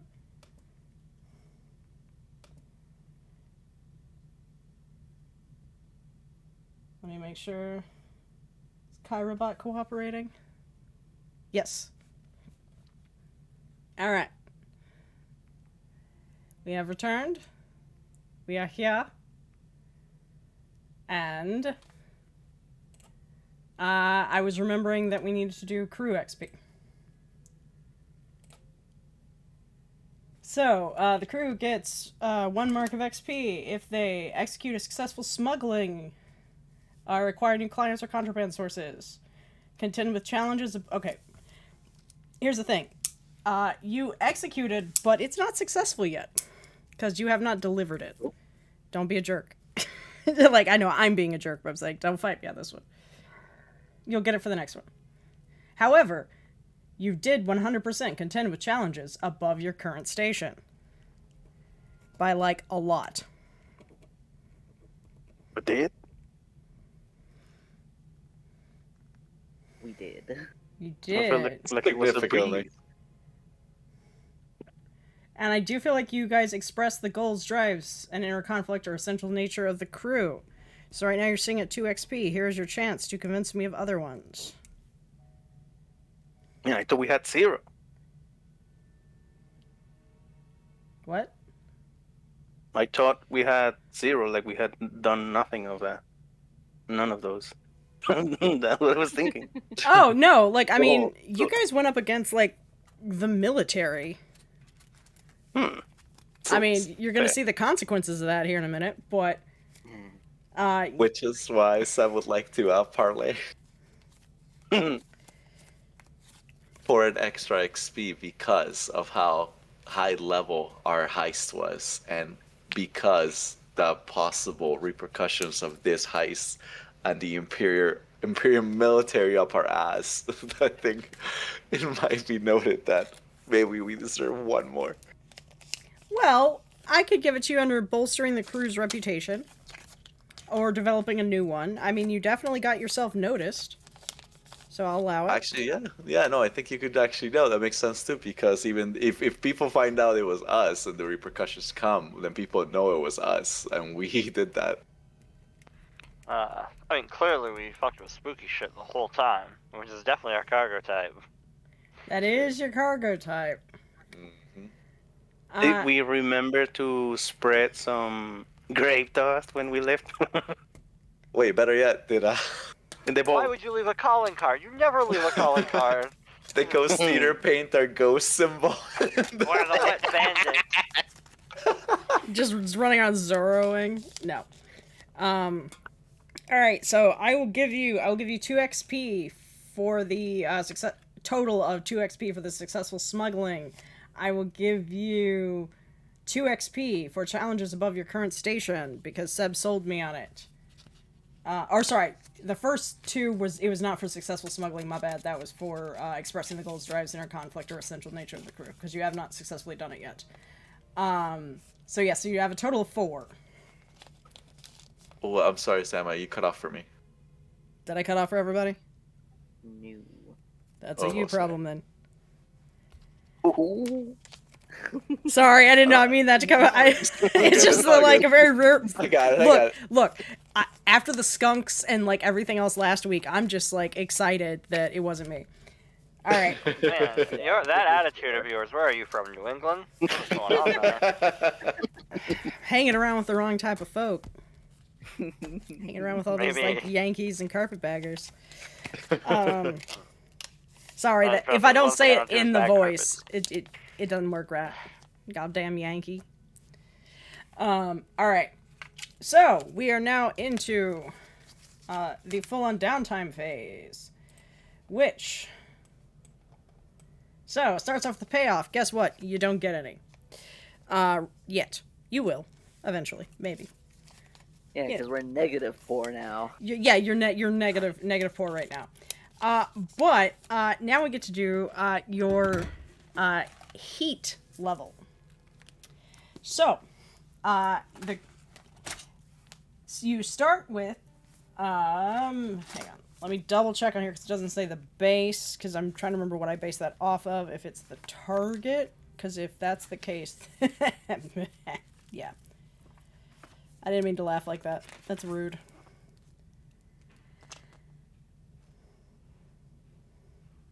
Okay. Oh, that's right. It starts with the Let's be real, guys. Was this loud and chaotic with high exposure, or was this standard exposure?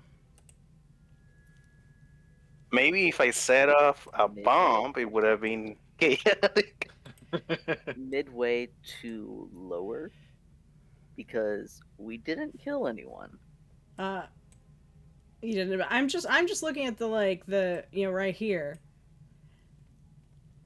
Didn't hurt anyone, right? Smooth and quiet. No, it was not. You guys set off No. alarms. I don't think it was the alarms, but that wasn't. Yeah. Well, I think it was us. I don't know. I don't think it was chaotic.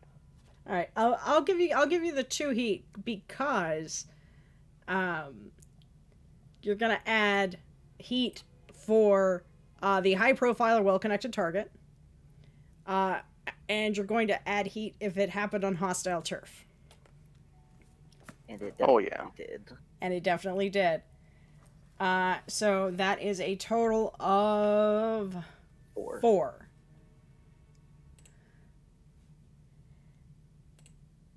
So you got 4 heat. Now, I've got this cool thing with entanglements, where I can roll it, and it will know which heat version you're on. Here's the question, though. Do you all want to know what these entanglements are ahead of time, as in do you want me to roll in the open, or would you like me to privately roll and work them in while you guys do your individual downtime? What are entanglements? Entanglements represent the fallout. Repercussions. Yes. Number 3. Entanglements.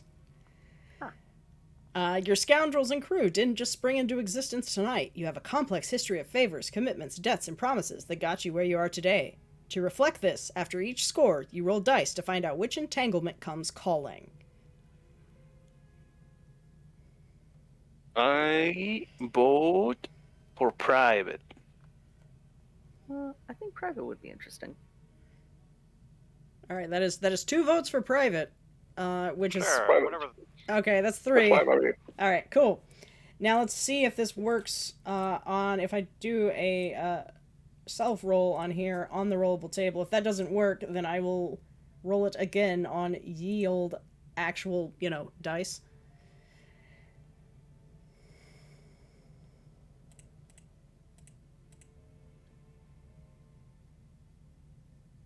Or not. Where is it? Come on.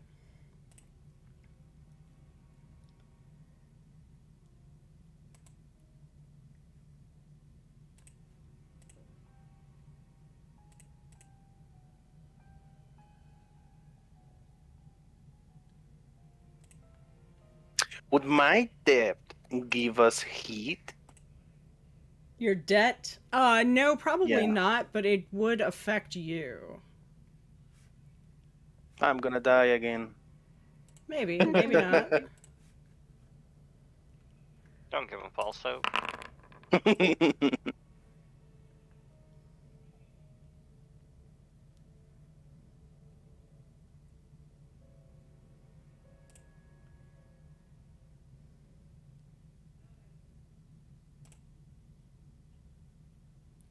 All right. I know what those are. I did forget one other thing that I do need to do is to give you all the rep that you got. I forgot about that. Because you do get reputation. I believe. Yep. So you get 2 reputation by default. If the target of the score has a higher tier than you, you take +1 rep per tier higher. The target of the score was Ministry of Preservation, which is a tier 5. Are we tier 0? You are. Yeah. Damn. Damn. This is called also. I probably should not have let you got away with that, but you know what? We're here. However, this means people hear about it.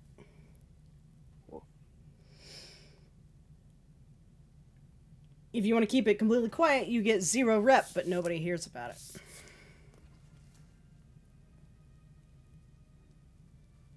Ricky.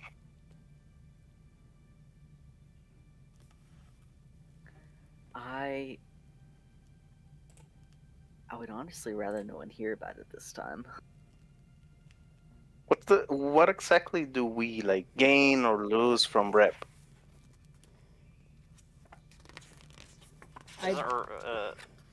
Rep's like what? Our XP basically, or now it's separate. For the tier? Turf? What's the turf thing? Turf. Okay, hang on. Let me make sure I'm getting this right.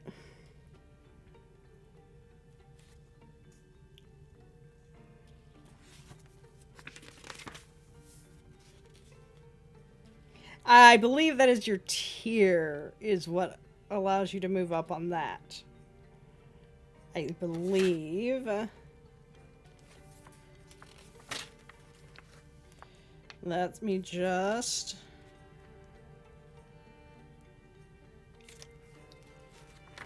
double check. Because, you know, everything's laid out so nicely in this book. I imagine it's sort of like charisma for the gang itself. Reputation, that is. Having a higher one probably makes it easier for you to manipulate other gangs. Alright, yeah, here we go. Development. To move up... It's page 44 for anyone looking in the PDF. To move up the ladder and develop your crew, you need rep. Rep is a measure of clout and renown. You need 12 rep to fill the rep tracker on your crew sheet. When you fill the tracker, do one of the following. If your hold is weak, it becomes strong. You already have a strong one.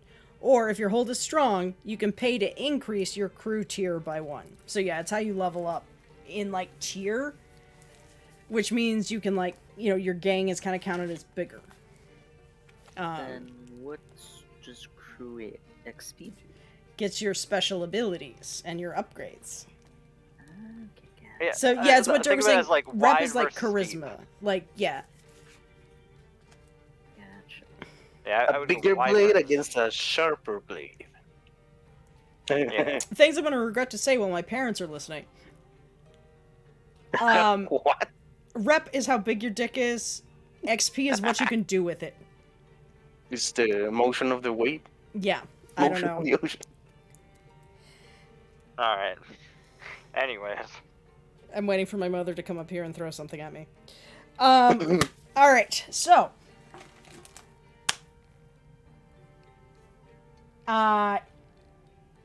Do you guys want, do you want to be known or not? Hey, Due to the nature Firebox of this wants to one- be known. At least for Ghost Eater, due to the nature of this one and just like who we were technically up against, he thinks it would be better for us to keep this one on the down low. And also basically send the Ministry of Preservation into just like, who the fuck was it? We can't find it. Ah! And I think that's always good.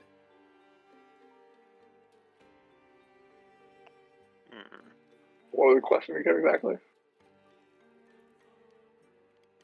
Do we want to be known? yeah. Do we want this to be do we want this associated with us? Take credit Oh. or not. I would say no. This does seem like a particularly difficult one. Like this, it sounds like there's a lot of rep to get real fast, but at the same time, there is the issue of if you expand too fast, somebody's got to kick you in the face because we're not like, yeah. Better to build a slower one, stronger rep. Is that a fair assumption on our end, Yeah. our like way of viewing the world. That is a fair way of viewing the world. Also, you are getting another clock. That is actually not yours. Belongs to the investigators. You mean targets?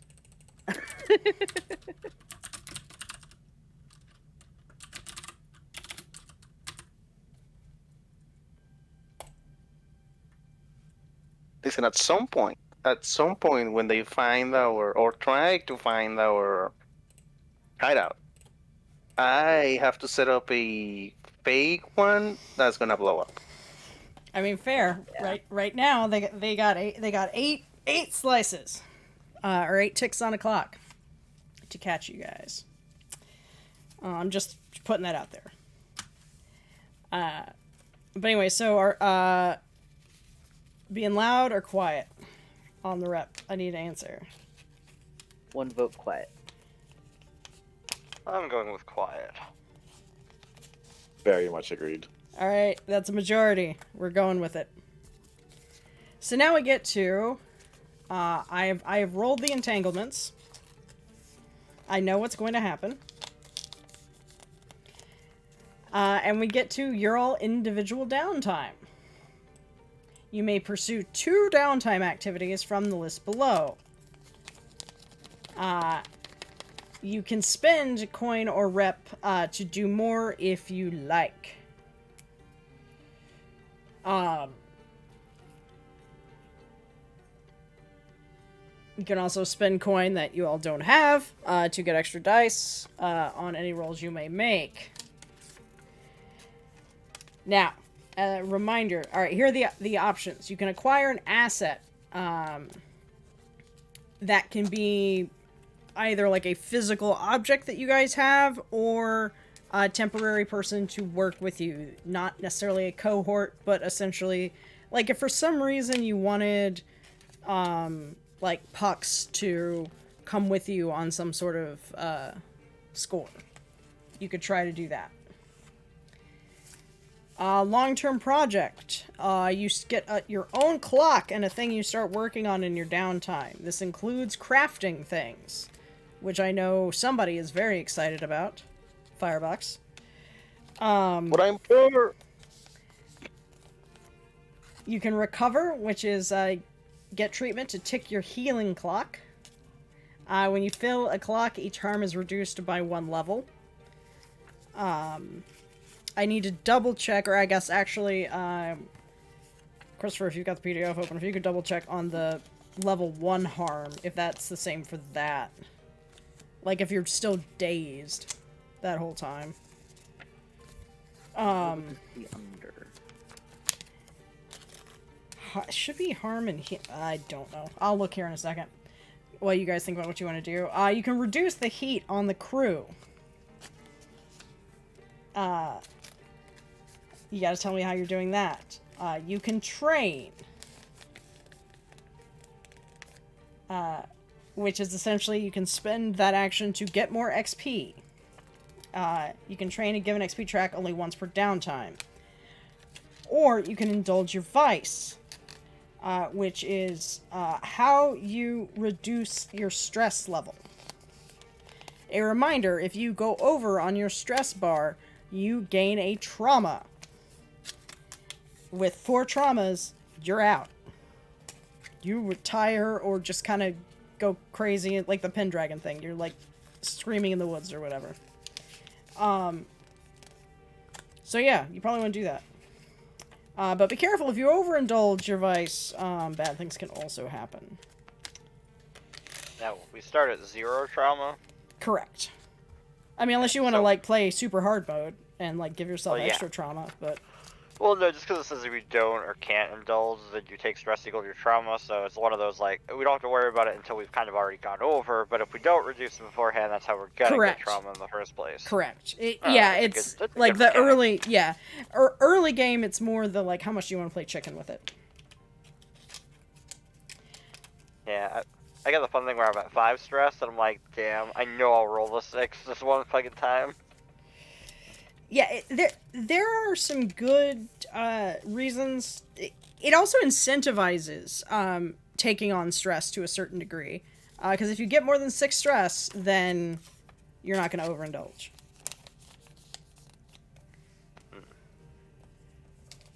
So there is that. But we can either kind of go round robin. We can do roll of fate, and Noble can go first because apparently that's just what happens. Or we can do it kind of a bit more narratively, work it in. However you all want to do. I don't know if you also if you guys want to like strategize beforehand. If there's goals there you'd like to do. Well, I want to craft, but I don't have any money, so I don't think I can strategize on that. Correct.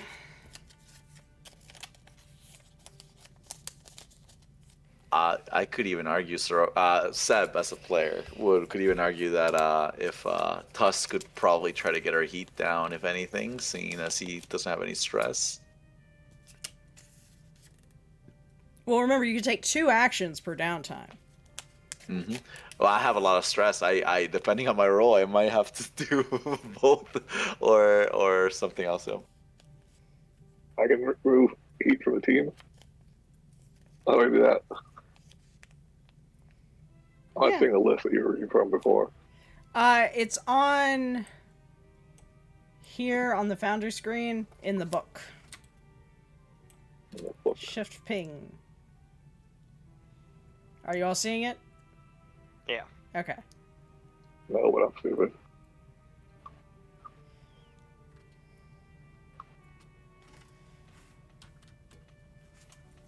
Somebody want to drop in Discord chat?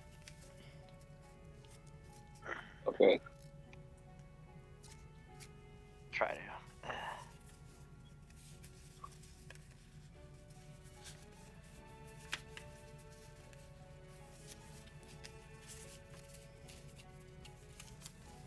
All right, thank you, Christopher. Okay. After. Yeah, it's the... I don't know if you're having an issue seeing it or the... Yeah. But yeah, so those are the options. Yeah. Those are the options. And sad day, I have more cards than I do Baratheon sleeves. Oh well.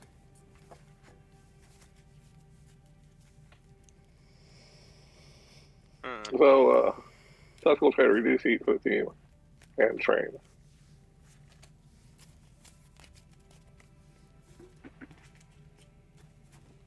Does that work? If you're asking me, that sounds like a definite plan. That definitely works. If you're asking the team, I cannot answer for them. Oh, Okay, that yeah. works for me. Yeah.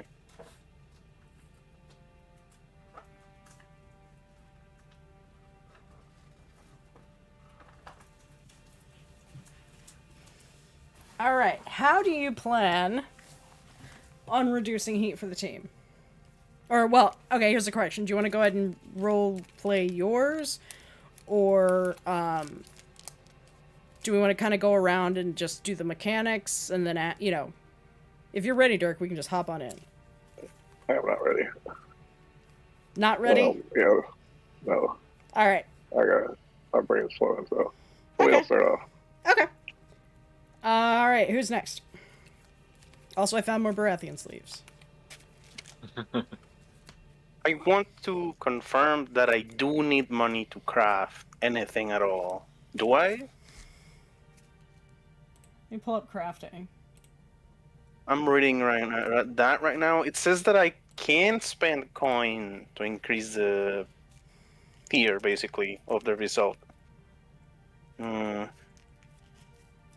It does say, well, but you decide the base tier of the item that I have to get to be able to craft it.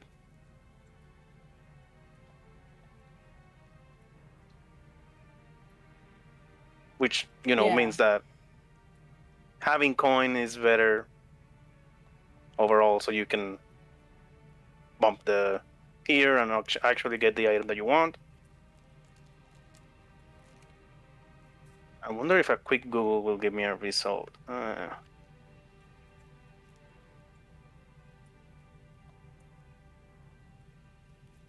No.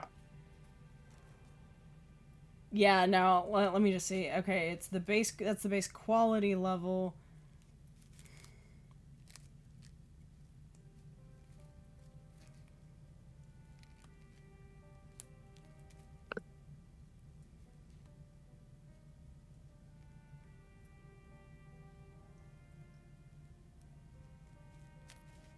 It's modifying a drawback sample creations. I'm not seeing where it says that I set the base cost for it. It says like I set the base. Yeah, the base tier that you need The to craft that tier. item. Yeah.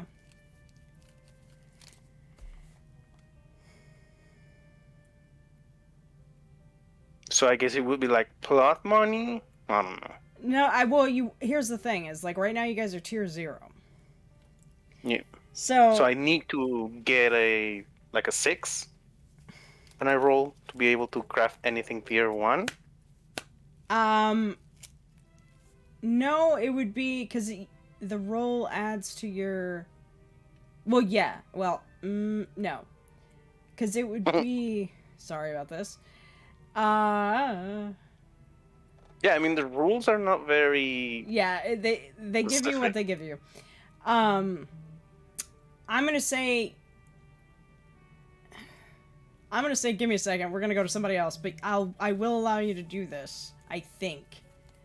I just Alright, need to. I'll keep reading. Yeah. I'm gonna check the wiki. Yeah. All right. Who's next?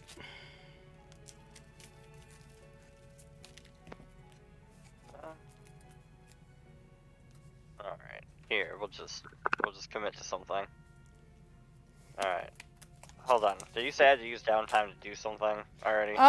Well, I was saying you probably to like go talk to the contact, but since it would make sense, you sold me on it. I don't remember what you said, but you sold me on it. So no, you do not have to take up the downtime to do it. Okay. Well, in that case, probably train.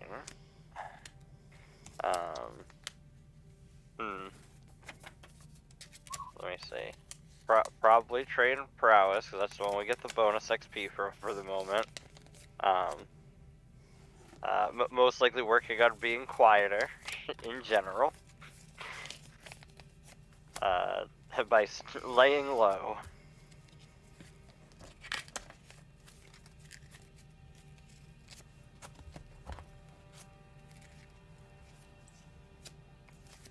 Okay, so you said you're training and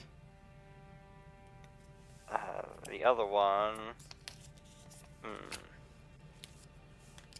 Feel like 5 stress is pretty high. There's no guarantee I won't run over that later. Let's hit up the theater and maybe we'll find out that I have to replay a different character for a session. you do see there is a new opera that's coming that is out. Just a second. You can see the bottom part of it poking out on the screen, but I forgot to give you. Oh, it's not Sic Transit Gloria Mundi. All right, I feel safer. No, it is not. It is not. It is coming eventually.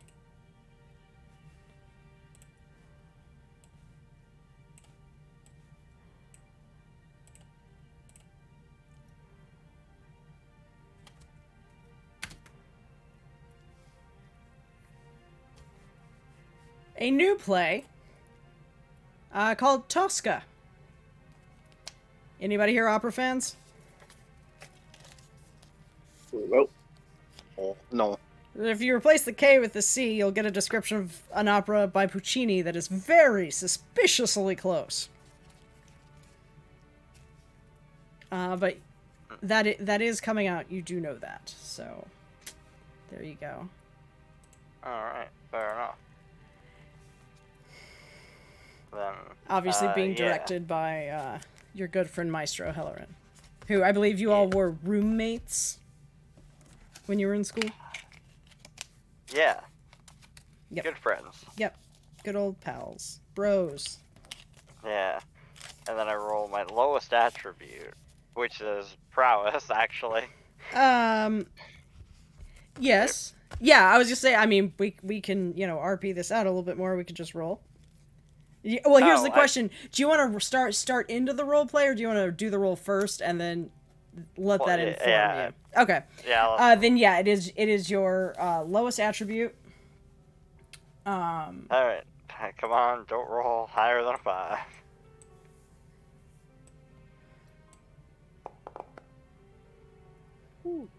Alright. Fair enough. Not great, but, it's better than if I had rolled the 6. Yeah. Technically, All just right. to give you a heads up, if you go over to the dice roller that's on the side,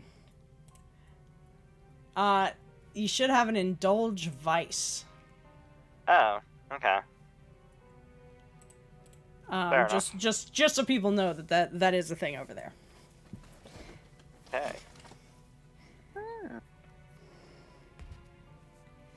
Alright, so, yes. Edric Templeton goes to the opera to go see Tosca. Alright. I can give a description of Tosca. Would you like me to do that now, or would other people like to get theirs going and we cut back? Oh. Yeah, let's wrap up the mechanics, I guess, and maybe go over there. It'll be choppy, I think, if we do it the other way.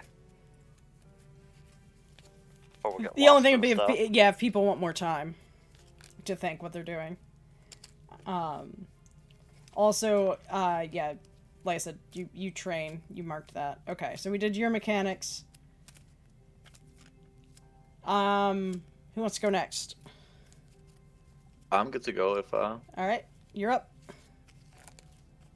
Alright, Sirocco would like to, first and foremost, indulge in his vice to try and reduce his stress. Alright. What is your stress right now? I have 4. Oh, I had more than you. I had 5.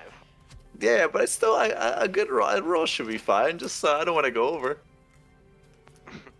Yeah, so you're gonna go see dear old buddy, old pal, Puck's Ballin'?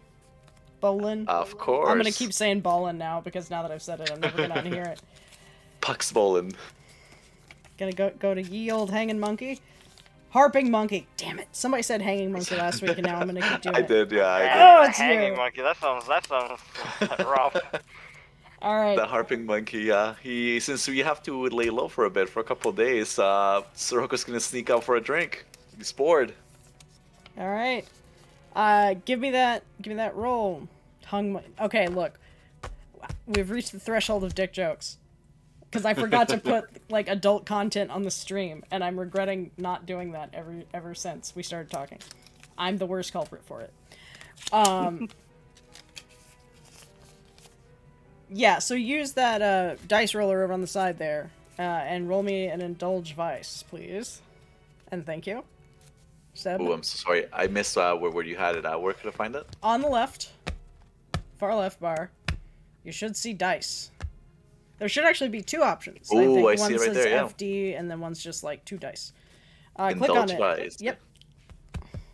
And I'm gonna use I had the 1D, correct? No, just click indulge vice. That should just do it. Ooh, okay. Okay. So I'm up at you 2. have one where you have 0 points in it, which means you roll twice. It's disadvantage. That's why you roll 2 dice, because you have 0 dice in it. Because your lowest... I just want to double check that it did do it properly. Where are you? No, it did not do it properly. But you still only would have had 1 dice, so it still would have been the 2. I'll happily take that too.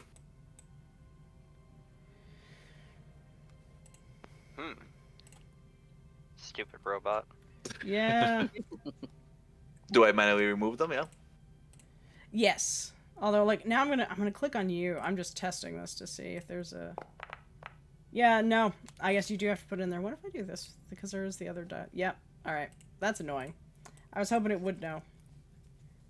Because the entanglements, like, will, like, it looks up what kind of crew you are and everything. I guess they assume that, like, you guys don't get fancy automation, just me. I don't know. Ow. Anyway, so yeah, so you go to the Harping Monkey. And we will go over what happens there momentarily. What else do you do for your other action? For his second action, he had an idea that he's probably gonna use after our next score. He's thinking after we hand in and get some, lay low for a little bit, get some heat off our backs, and we get the next score. He's gonna acquire an asset to try to get some more way in to get back for the Dream Floss. But for now, I did have a question about our crew. I see that one of our upgrades is the training prowess. Is that active or is that not Yes, active? that is active. Because you Yeah, guys that's took fine. that. Yeah. Oh, nice. I just missed that. Yeah. So I would happily train. Prowess? Alright. Are you hanging out with Dreamer? You know, working on being stealthy? You know what? Yeah. When he comes back after drinking, he's in such a good mood, and he sees Dreamer kind of practicing, and he a little bit tipsy. No, Dreamer, you're gonna move like this, and then he's gonna start showing him some moves to sneak around and to be more evasive, more dexterous. Yes, in my personal experience, the quietest and stealthiest of all people are the ones who have just been drinking. Maybe it takes a little bit, but you do. You do train. No, you learn from failure. Yeah. You're Alright. being too loud, Dreamer.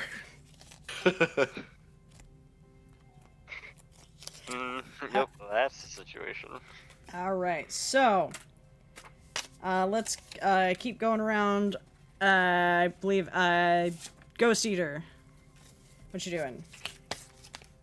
I would also like to train prowess. I'm shocked. Shocked, I say. So shocked. Alright. Then I do have a question. Since I didn't exactly see anything in the recovery thing about drained. Well, I level 1 harm in general. Just when that goes away. Because I feel like it's odd that you would have to fill up a whole thing on it. But maybe you do. Let me look at consequences and harm. When you feel your healing clock, reduce each instance of harm on your sheet by 1 level.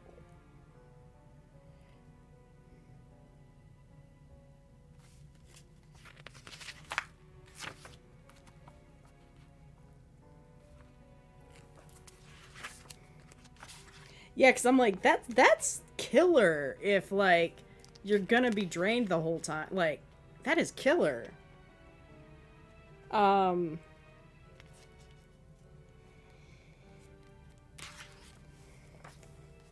Let me just double check.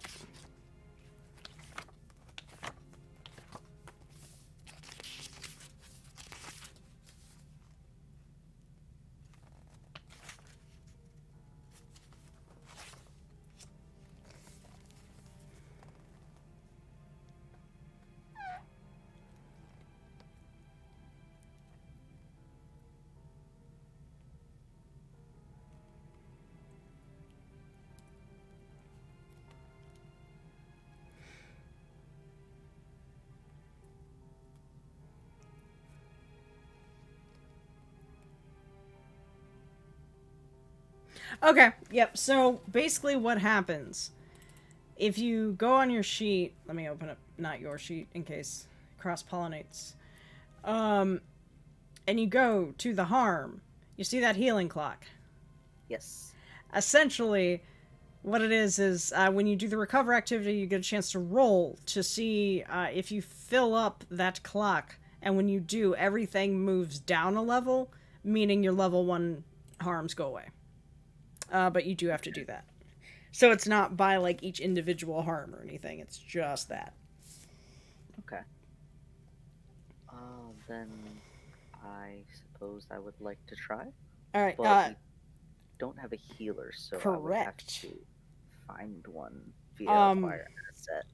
So that means I could not recover this time. Check your...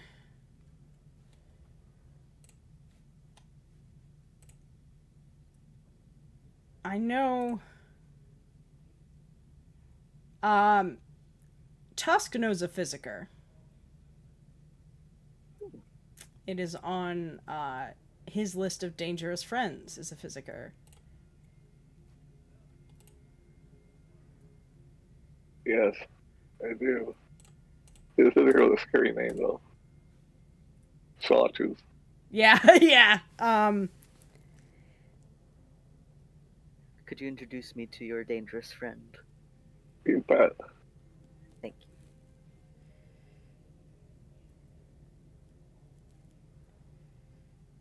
He'll pass you right up and cut any parts that you don't need. Yeah, so I'm gonna say based on the name Sawtooth alone, this is a quality 1 healer. I think that's fair, team. Sure. Okay, I was gonna say, I mean, you could argue that, like, you know, he just got that name, like, you know, in school, and he's a good dude. But in that case, you would go to do the thing, which I just closed my book on, alas. But it would be the healing roll, although I think technically I roll because it's the physicker, I think. Your healer rolls, and then you mark a number of segments. Alright. This would be a fortune roll from the NPC. Would you like to be in charge of your fortune, Christopher, or shall I? Fortune is not in my favor, so it is you.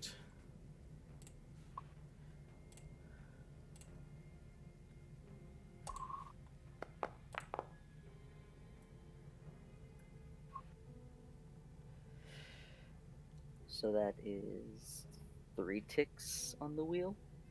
No, that is 1. Okay. It is page 155 in the PDF if you want to look it up. If you get a 1 through a 3, it's 1 segment. 4 or 5, 2 segments. 6, 3 segments. Critical, 5 segments. You can spend money that you don't have to boost it. So, in other words, you can't. I'm just continually giving you guys a hard time for not having money that I won't let you make. But yeah, so you tick 1 wedge. Gotcha.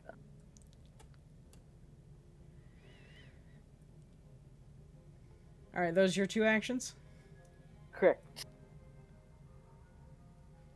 Alright. Am I next? Yep, we circle back around to you. So it sounds like a good thing is to put a point in the palace so I get 2. Correct. Is that correct? That is correct. Fine. Game is easy. And beyond that, to reduce heat, I will talk to our artist right there. Sorry, I don't remember his name yet. Dreamer? That's her character. Dreamer. Yes. What? Sorry? I believe... tight pants. Yeah, Tuscan wants to talk to you.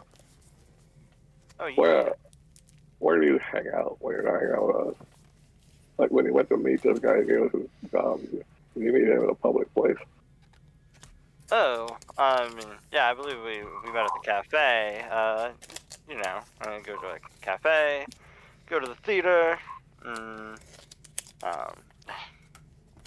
know. You know what I do? and we get somebody, an actor, or plenty of outward actor, you might even know one. We can't even you could do the job. I don't want anything connecting us to this action. Understand what I'm saying? So Yes. one of us, somebody that has the chops, goes to some of these same places, and basically just drops internet talks with people, conversations. Lets it be known, makes comments in such a way, it's not very obvious what they're saying, but another group called, and this is the humorous part, they call them Brokeback Goats. Let's see what it's people. Let's call people how they talk. Anyways, the Brokeback Goats, they're the ones that did this. I've heard this from several sources. They left behind one of their signets of some sort. They're basically trying to get the heat sent over to them. That's all I really can do. Unfortunately, I have no skills in that regard. I don't know if I can even do it by accident. I mean, you can do it. Here's the thing. You've got a... Let's see. It says with the downtime that if you get help from a friend or a contact, you can get a +1 to the die. So, you do have Hellerin as a contact through Dreamer. I'm going to roll one die to try and accomplish this. So that would be. Are you? If you're looking to hire them, here's the thing. If you're looking to hire them, sway would be essentially if you're lying to them. Consort would be if you're being honest with them and kind of talk to them as a peer. You could also, of course, attempt to command them if you want to just bully them into doing it. Okay, I misunderstood what we're talking about here. I have the actual skill of doing this once they get there. Oh. Not my skill in hiring them. That's how we resolve it. Hiring. Yeah. So you all would have to have money, and you do not have money. However, I would say you could argue that actors are so desperate for money that you could say you owe them if you wanted to. We could say, those coins are large coins. We still have some. Oh wait, pocket change. Yeah. I mean, we could say pocket change. You'd be able to. I'm just trying to figure out how in the game what dice we roll to accomplish. But originally, I just thought we'd find somebody and they would roll. We could do. You know what? For this, I will do it. That will work for me. I will. Okay. We can make it a fortune roll. All right, that'll be good. So I will do. What kind of actor? What would you say the tier of these actors are that you could get into contact with here, Dreamer? Realistically. Realistically, it would be like a college associates and whatnot. And I would imagine at the moment they would be okay. I don't think they would be anybody exceptional because you wouldn't really want anyone exceptional because it'd be too well known. That's the problem. Yeah, the better actors would be better known, and therefore, you don't want to burn those bridges. That is very, very true. I was looking up the tier and magnitude guide because that's they have it in a weird spot because they have it with the supernatural things, which I'm like, why? But okay. Would you say they are poor, adequate, good, excellent, superior, impeccable, or legendary? Oh wow, those are a lot of different tiers. I was expecting fewer tiers. There are 6. Yeah. Alright. Actually, sorry, 7, because 0 is a tier. Yeah. I would go with good. I don't think it would be, Alright, tier 2. Yeah. Okay. Yeah. And having been an actor myself, yeah, they'll work for pocket change, honestly. Honestly, really just having Maestro Hellerin ask them would be enough. So I will roll tier 2. 2 dice. Fortune roll. Holy! That is a critical success. Damn. Some people want to impress. Yeah, that's damn. All right. I will make a note of that. Oh, if that was something serious. Why here or something. So, an actor has been claiming score for the BBGs, the Brokeback Goats. Man, we really missed an opportunity there to come up with an Oh, easy Yeah, I was word. gonna. Are they the Brokeback Evil Goats? The BBGs. You got like Al Pacino when he was in grade school or something. I'm walking here as a goat. All right, I should never do that again. I agree. Oh, now it's gonna happen again. Well, fine. I won't agree with you in the future on things. I'm kidding. I can also play that game. I love you. I know. I walked into that one. All right, Nopal, on the training, did you find anything? Because like literally what I put in the doc is copy pasted everything about it. So you know what? I'm gonna say it's the same thing of you get a success, you do it. Screw it. We'll just do it that way. I mean, I don't know. I didn't find. Yeah, I did not find Anything anything really. either. It just says 1D for each thinker action dot, 1 quality per coin, 1 quality per workshop upgrade, and it says critical quality level is tier +2. Oh yeah, 6 is quality level is tier +1. Okay. 4 or 5 quality level is equal to tier. 1 3 quality level is tier -1. So yeah, if I roll a 6, I get a +1, which means that I could craft anything that is tier 1. Okay. So let me look at the list of items that are tier 1. That is pretty much, you can get some drugs. Yeah. Drugs and seems like simple useful modifications to Yeah. items. Yeah, if you already had an item you wanted to do a simple modification for. So, what would you like to attempt? So modifying seems simple enough, but can I modify like items from the generic inventory, or how does that work? Because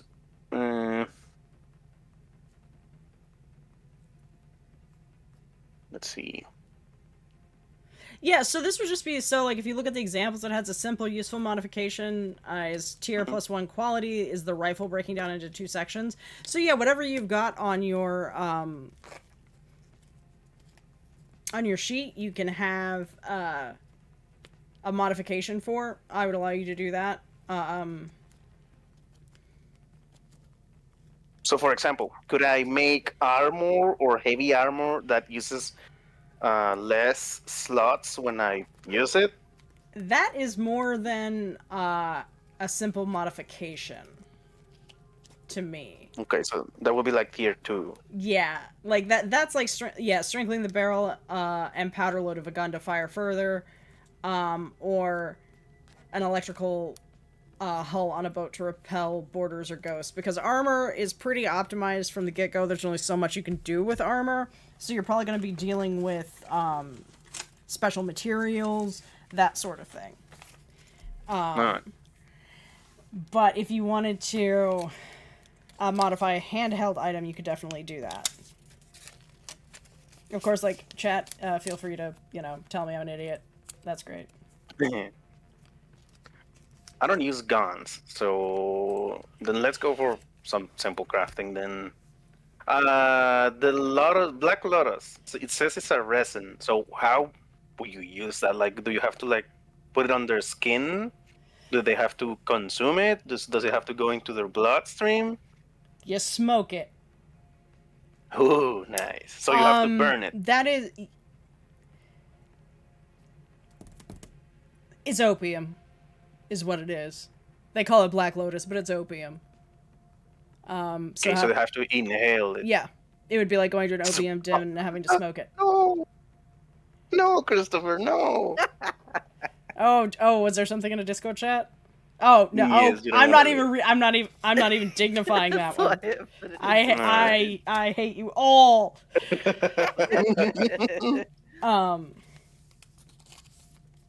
Yeah. So that would be, it could be handy for your Whisper here if he wants to trip balls.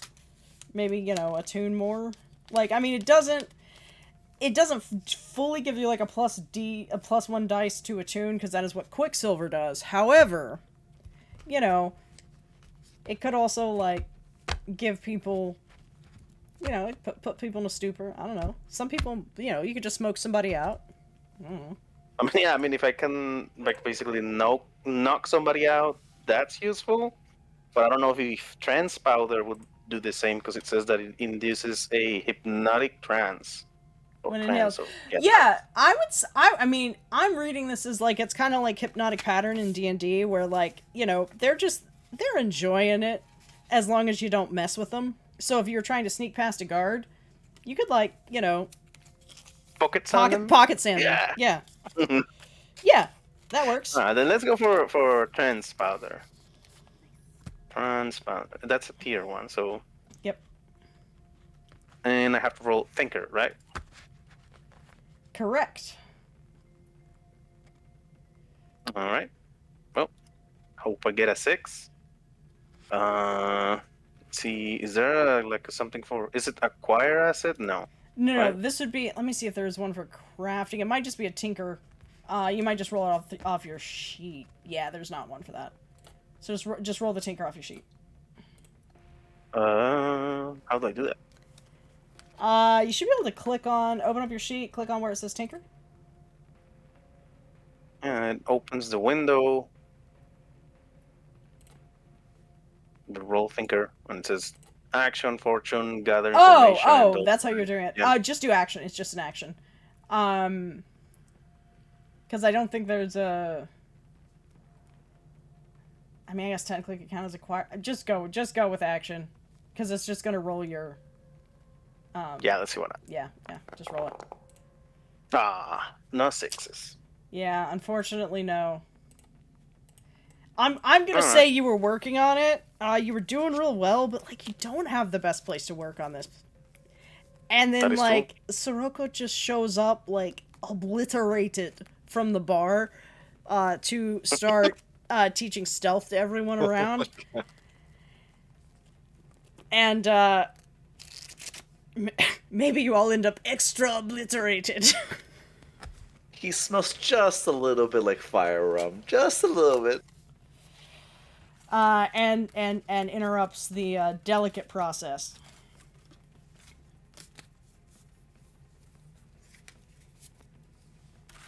No. You ruined my project. I'll kill you.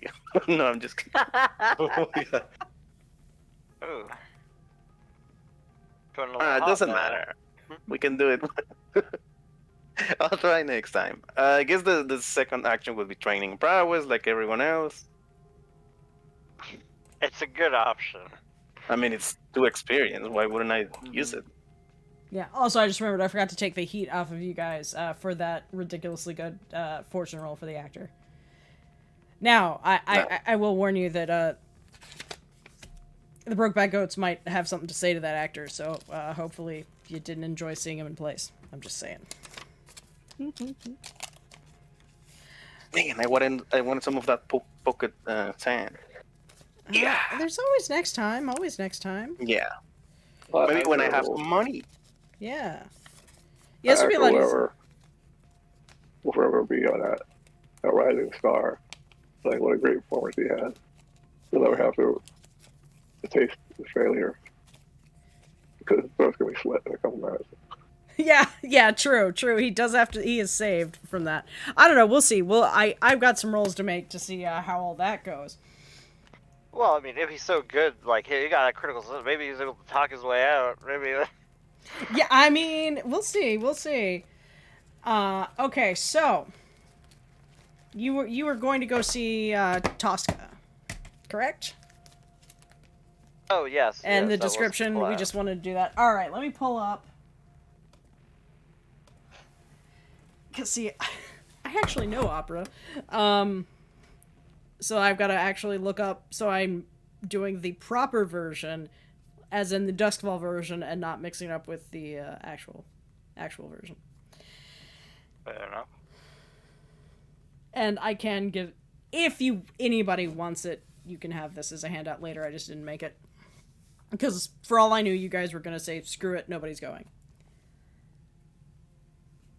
But Tosca, also known as Tosca of the Vale, written by Aramon Kerbrek, Drem Cardera, and Una Lake, with music by Lavinia Tevilton, is about a celebrated singer and secret devotee of a forgotten god named Tosca. She's proud, devout, and very doomed. I mean, look at the poster. Can't you tell? Also, it's an opera. It's an opera based on an opera by Puccini. It's going to be sad. Next, we have Maros Caravan, a rebel painter and cultural dissident tied to outlawed beliefs surrounding cults of a forgotten god. Then we have our villain, Imperial Auditor Thelius Mern, dispatched to root out ideological threats and heresies. And Ankara, a priestess of this fallen god, who is in hiding. Act 1 takes place when Maros is restoring a mural of Viral, the Dancer in Ashes, a god erased from sanctioned imperial scriptures. Ankara runs in, fleeing from imperial forces, asking to be hidden. Maros, being a nice guy, does it. Then Tosca arrives, Maros' lover, who is very jealous and sees something Ankara left behind. And angered by that, immediately flies into a rage, accuses him of cheating, and is very lucky you don't have social media, or there would be a Twitter war going on right now. Eventually, the Imperial Auditor, Mern, arrives unseen, tipped off by a disturbance. He marks Maros for surveillance and watches Tosca leave, thinking she is very important.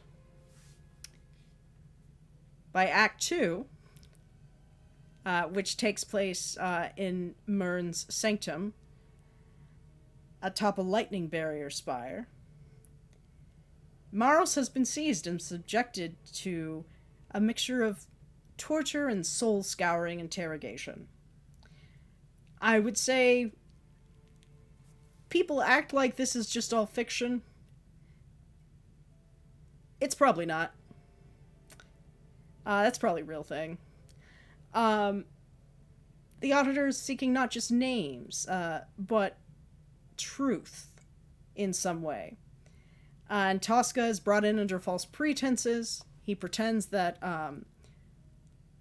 she has a choice of renouncing her god and her love publicly to save, or submit privately to Mern's desires, which only hits the bounds of what we allow at our table.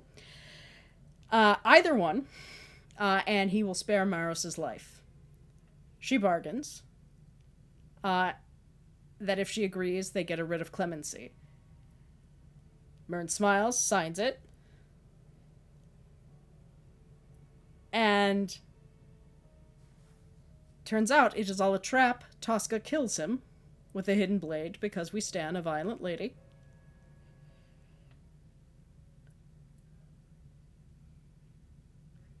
Act 3, Tosca reaches Maros, still shackled, goes to get him out, but unfortunately, people come to take him to his execution.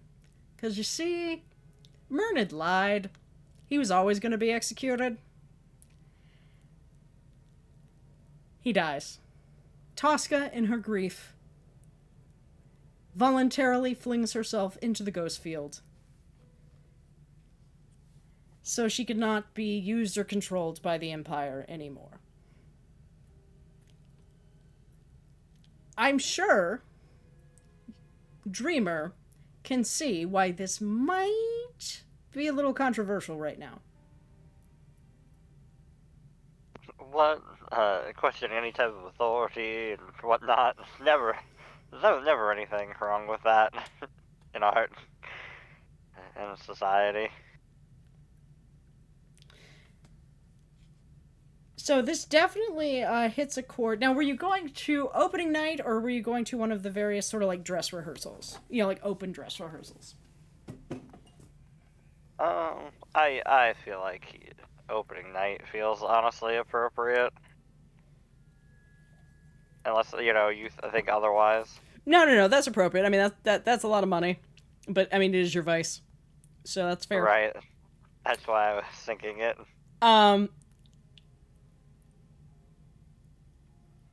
You definitely hear some murmurings. You can definitely kind of tell that message was well received. Or ill received, I guess. You know what I mean? Like, it has struck a chord. And you do hear people discussing how the singer they chose to play Tosca looks Scov? I mean, that's a choice. Yeah. Alright. Fair enough. I mean, I'm here for it. I enjoy a good scandal. Well, there's definitely scandal and potential opportunity there.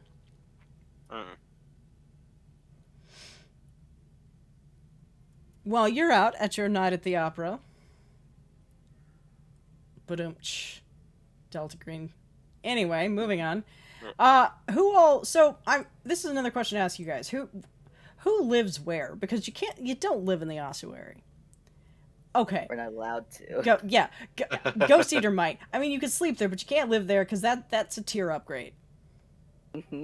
Or like a layer upgrade, so you can't.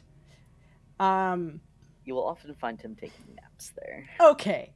As you take naps there, are you by the box? Probably accidentally. Not on purpose, though. Totally not on purpose. I mean, actually not on purpose, or totally not on purpose? Actually not on purpose, because he really isn't interested in opening it up. I mean, sure, he's interested in the fact that it's fucking humming, but like, eh. Alright. Well, as you're nodding, nearly napping, suddenly there comes a tapping from inside the crate. You open your eyes just enough to see the lid both open and not open, as if suddenly there are two lids, one spectral in nature, opening up. And out crawls a figure that is humanoid? Imagine Samara from The Ring, but with no face.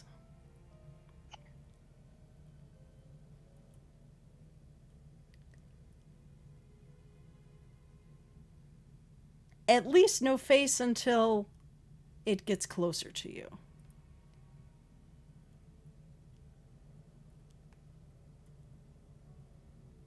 Then it just has a big Cheshire cat grin and says,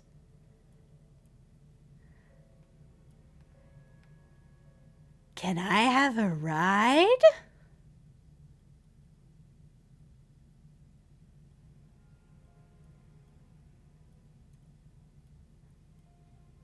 Is there such thing as something related to insight?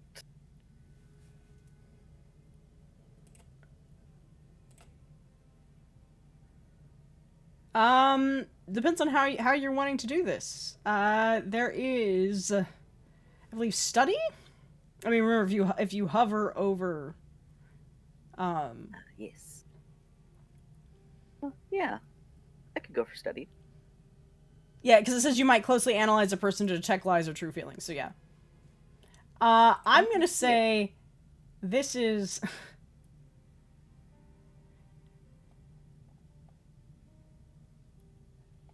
This is a risky.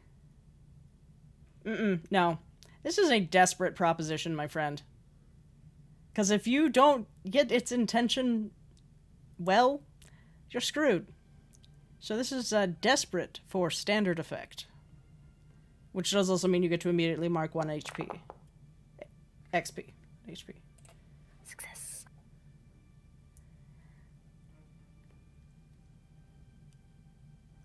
Oh. It wants a ride. To hell in a handbasket. This is 100% part of the unquiet dead, which is the vast majority of spirits in Duskfall. You tend to consort with members of the reconciled, who have managed to keep their sanity. This spirit, is utterly deranged. You don't know how. Exactly. But in the words of your kin back in the Dagger Isles, it ain't right.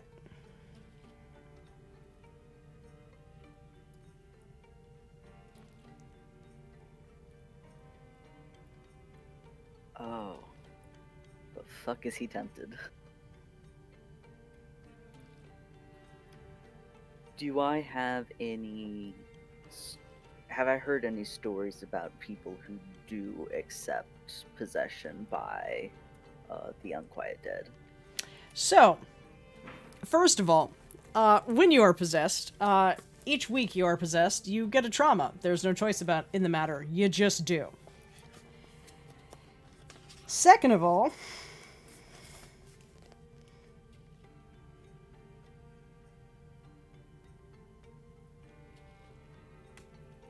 it is... Potentially, it could completely take you over. It could just be, like, a monkey on your back. It could...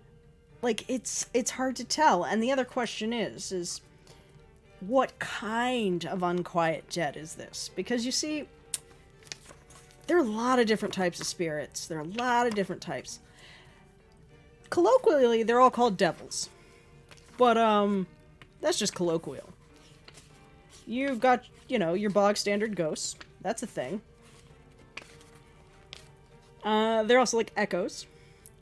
Specters are malevolent spirits seeking to possess victims and drain their essence, leaving them as a husk. Horrors are non-human electroplasmic entities living within the ghost field. Rare within the city, but can happen. And then there are demons, which are their own special beast.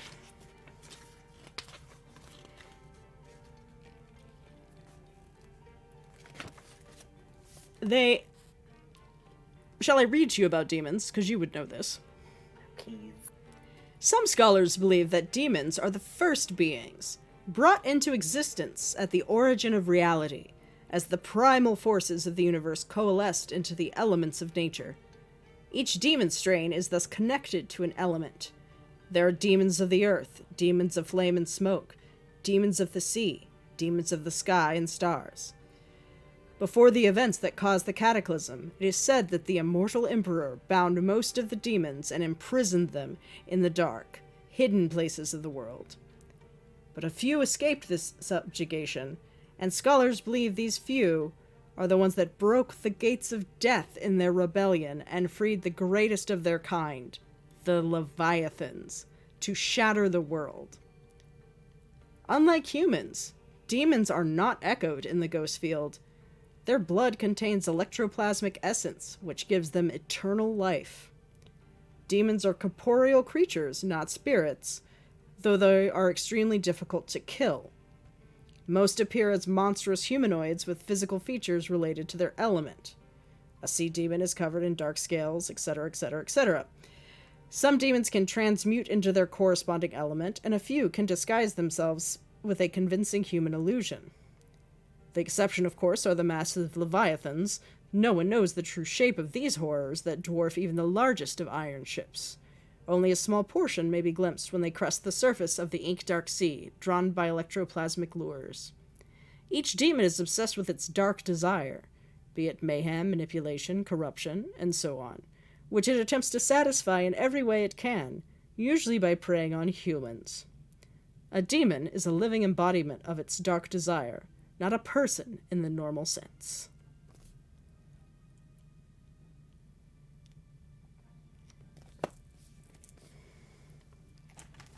Rad. So then do I get a sense of which classification this one is? It ain't right. That's what you get.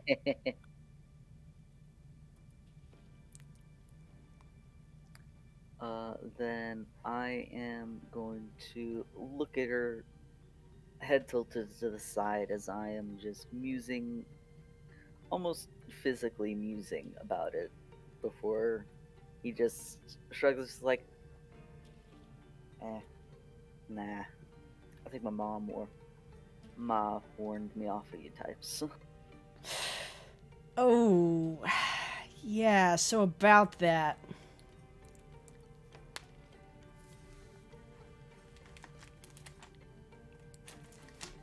The creature reaches out. Now, can you describe our boy Ghost Eater here? What do you look like exactly? And what do you look like when you're sleeping? I mean, just what does he look like in general? Yep. He is on the shorter side. Basically looks like late teens, early 20s. He has shaggy blonde hair. Ratty clothes, definitely. Well worn, and long time since they were ever made. And he has a couple of trinkets on a few necklaces around his neck. One very prominently is his ghost key. And on his face is always his spirit mask. It covers the upper half of his face. There are horns attached to it, but it does reveal his mouth, which has vertical scars going across it. And he usually sleeps basically curled up in the fetal position. All right, as you uncurled yourself from the fetal position a little bit, this creature reaches out, puts one of its hands, ? On either side of your face. And you see it slowly turn into what you just described. And it looks at you and says, I don't give a shit what your mama said.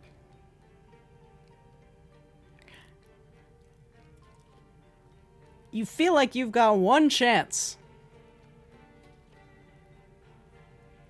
to fight this off. What are you gonna do? Do they count as a spirit? Or are they like specifically not a spirit and but a demon, and like that's their classification? I'm gonna be real mean and say you know what you know right now. What are you gonna do? But noted. Thank you. Gotcha. I would like to attempt to compel them. All right.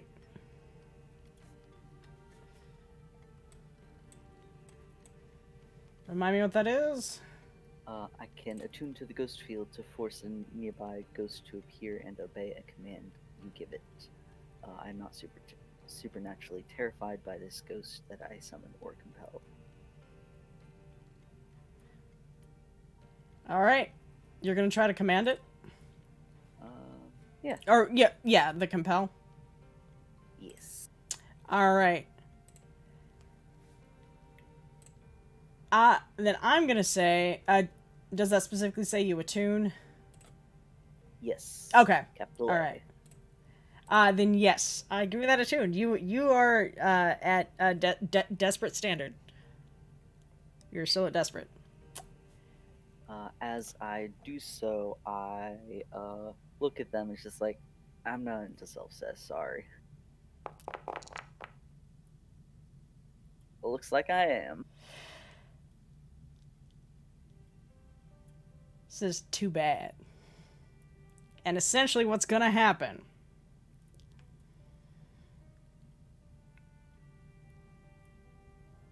is that it stares into your eyes, and you seem to be caught there. As if it is taking memories, giving memories, hard to say. But regardless, you're gonna be taking some serious harm, my dude. Would you like to attempt to resist this? I would assume so, but why would I not resist? I suppose is my question. Stress.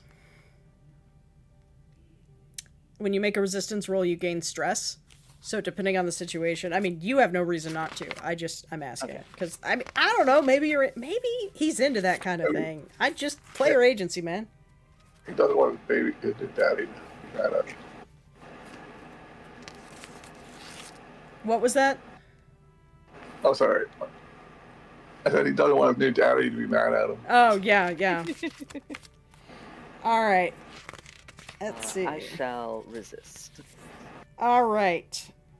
I'm gonna say, what attribute are you using? I believe that is whatever is will. I'm gonna say it's resolve. Alright. Then do I click the should- resolve name? Yes.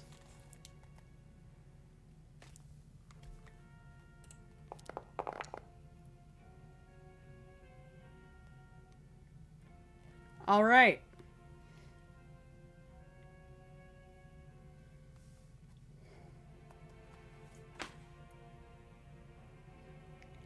You suffer a level 2 harm because you reduced this from the level 3. Count your lucky stars, my dude. Woohoo! What do I label this as?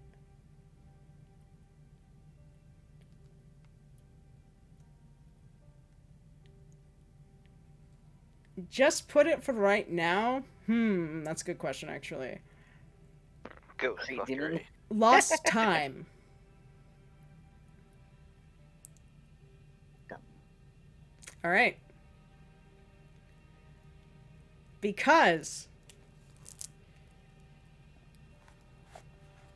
the next thing you know, you've fallen asleep sometime during the day, but next thing you know,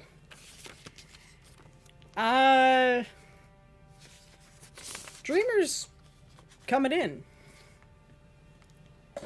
I don't know if you would go there after the play. Probably not. Why would you? But the next time you come to check on things, you find Ghost Eater just sitting there staring at the box, slack-jawed. Oh, good. You've got eyes on it.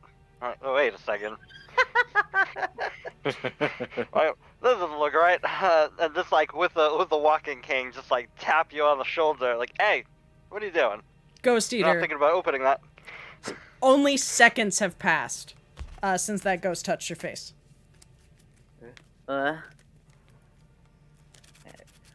Hey, Dreamer, what's up? Oh, just been a bit, came in to check on things. Since, you know. What were you doing? Ghost Eater looks around. Do I see them at all? Nope.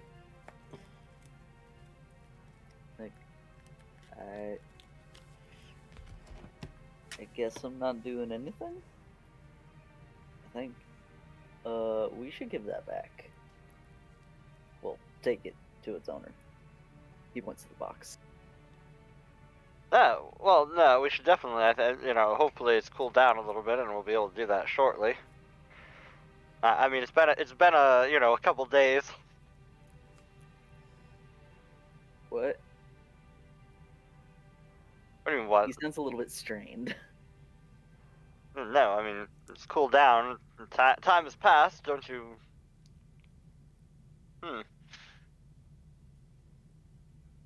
Did you nap? Have you been sleeping? Your mouth is super dry, man, and like you're real thirsty. Yes, I have.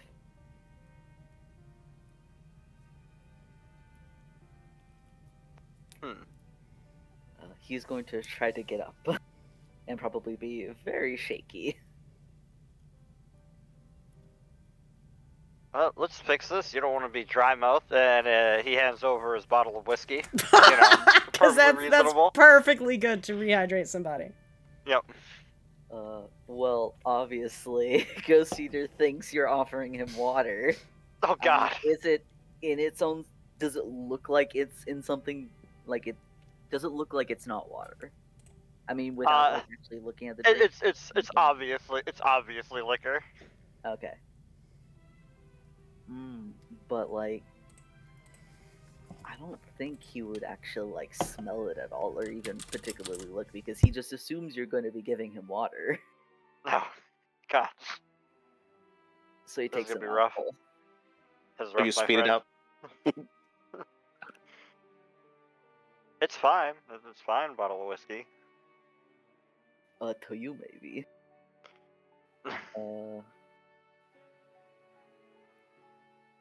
Ghost Eater basically retches it out. Well, that was a waste. Alright, I mean, I suppose we can get you some water. Preferably. I mean, you know what horrors they do in water. Like, water's a terribly unsafe thing to drink. But yeah, we'll get you some water. Fix you up. While Alright. all that's happening, I'm just looking at time. There's one more thing we gotta do. Over these past few days, Dirk, what has Tusk been up to? Just business as usual? Working at the factory?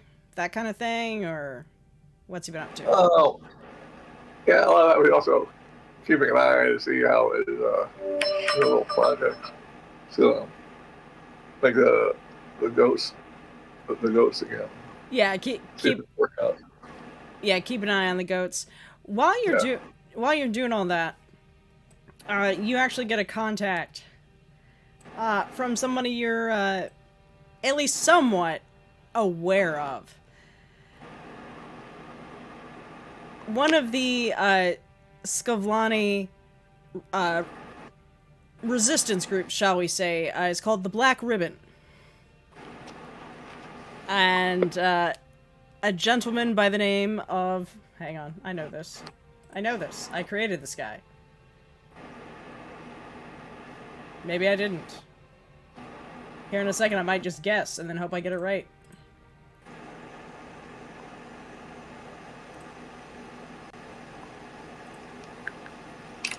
Called a Black Ribbon. Yep, the Black Ribbon. I may or may not be riffing off of, like, Green Ribbon and, that sort of thing. Like Fenians back in the day. And speaking of that, oh, yeah. I went real not obvious with my illusions here. Phineas is the contact. Alright. He will sidle up to you at some point and give you the indication that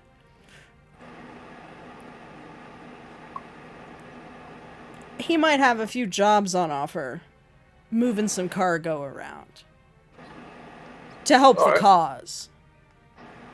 Alright, cause. What cause is that again? Cause we need money? The cause for the Black Ribbon is continuing to oppose and disrupt Imperial rule over Scotland. In fact, that is true. You were not here last week when the newspaper article came out, so that is a thing. But hold on, there we go. I should be able to reveal. There we go. The newspaper article. Rail line sabotaged. A group of Scovlani saboteurs made some coordinated attacks on Imperial rail lines. And you seem to be picking up that Phineas is putting down that he needs some equipment moved that is in that vein. Okay. I can't also, it's in the handouts under newspapers. Okay. So let me take you back to downtime. Do you have any other information I could have about the job, what it entails? Because, myself, I'm all for supporting Scotland, but I do not work well. My companions are not all patriots like I am. So they will need to be paid in other currency. That's what you can provide for them. Can you hear me? Yes, I can. You should all shift ping warning, everybody. Oops, nope, I gotta be able on the right tool. I did the same thing as before. Shift ping. There is now a new score called Making a Difference.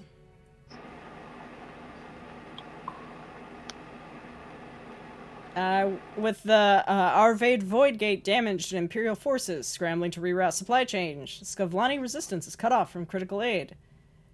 It's the Black Ribbon, not the Black Veil. I messed that one up.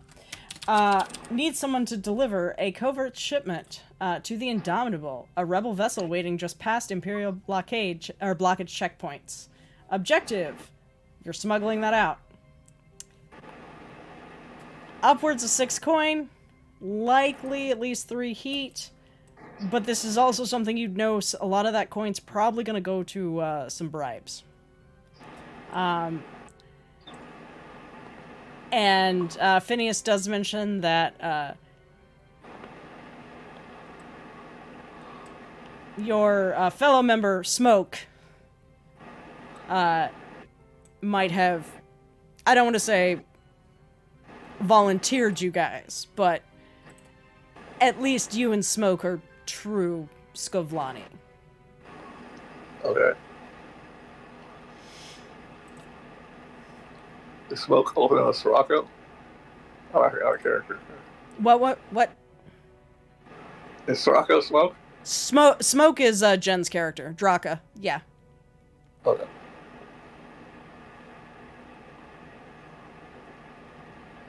Alright, well, I'll take it back to my people. We'll see what we can come up with.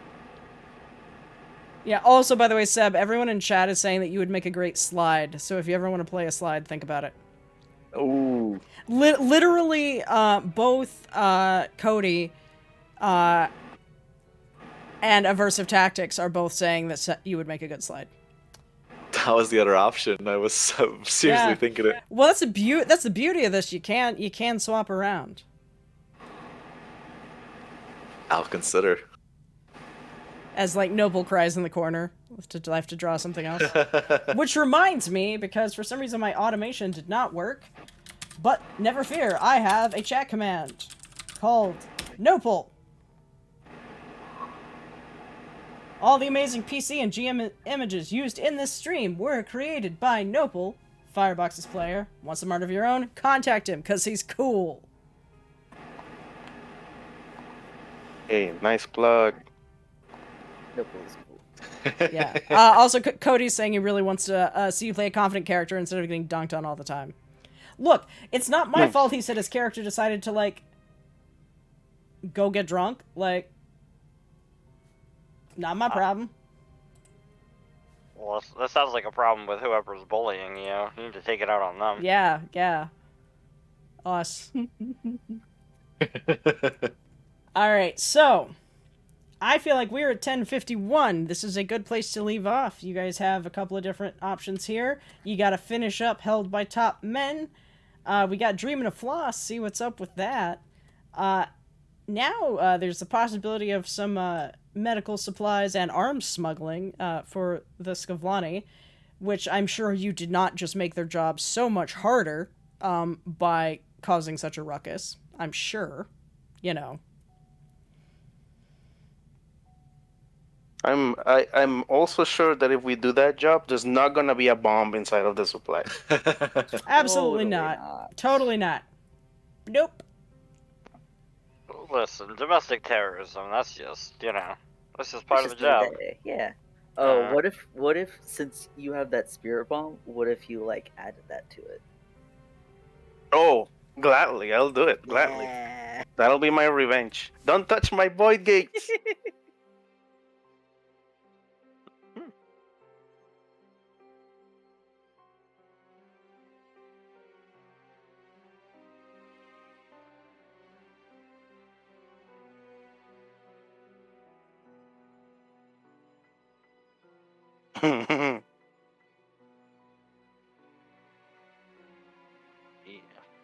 Sounds good. Oh, I just actually- realized I was muted. Ha! I haven't done that all night. Okay, you can't vote in the thing, Noble. I was asking chat which score you should do. You can't go in there and vote. Yeah, I can. Can't. Fine.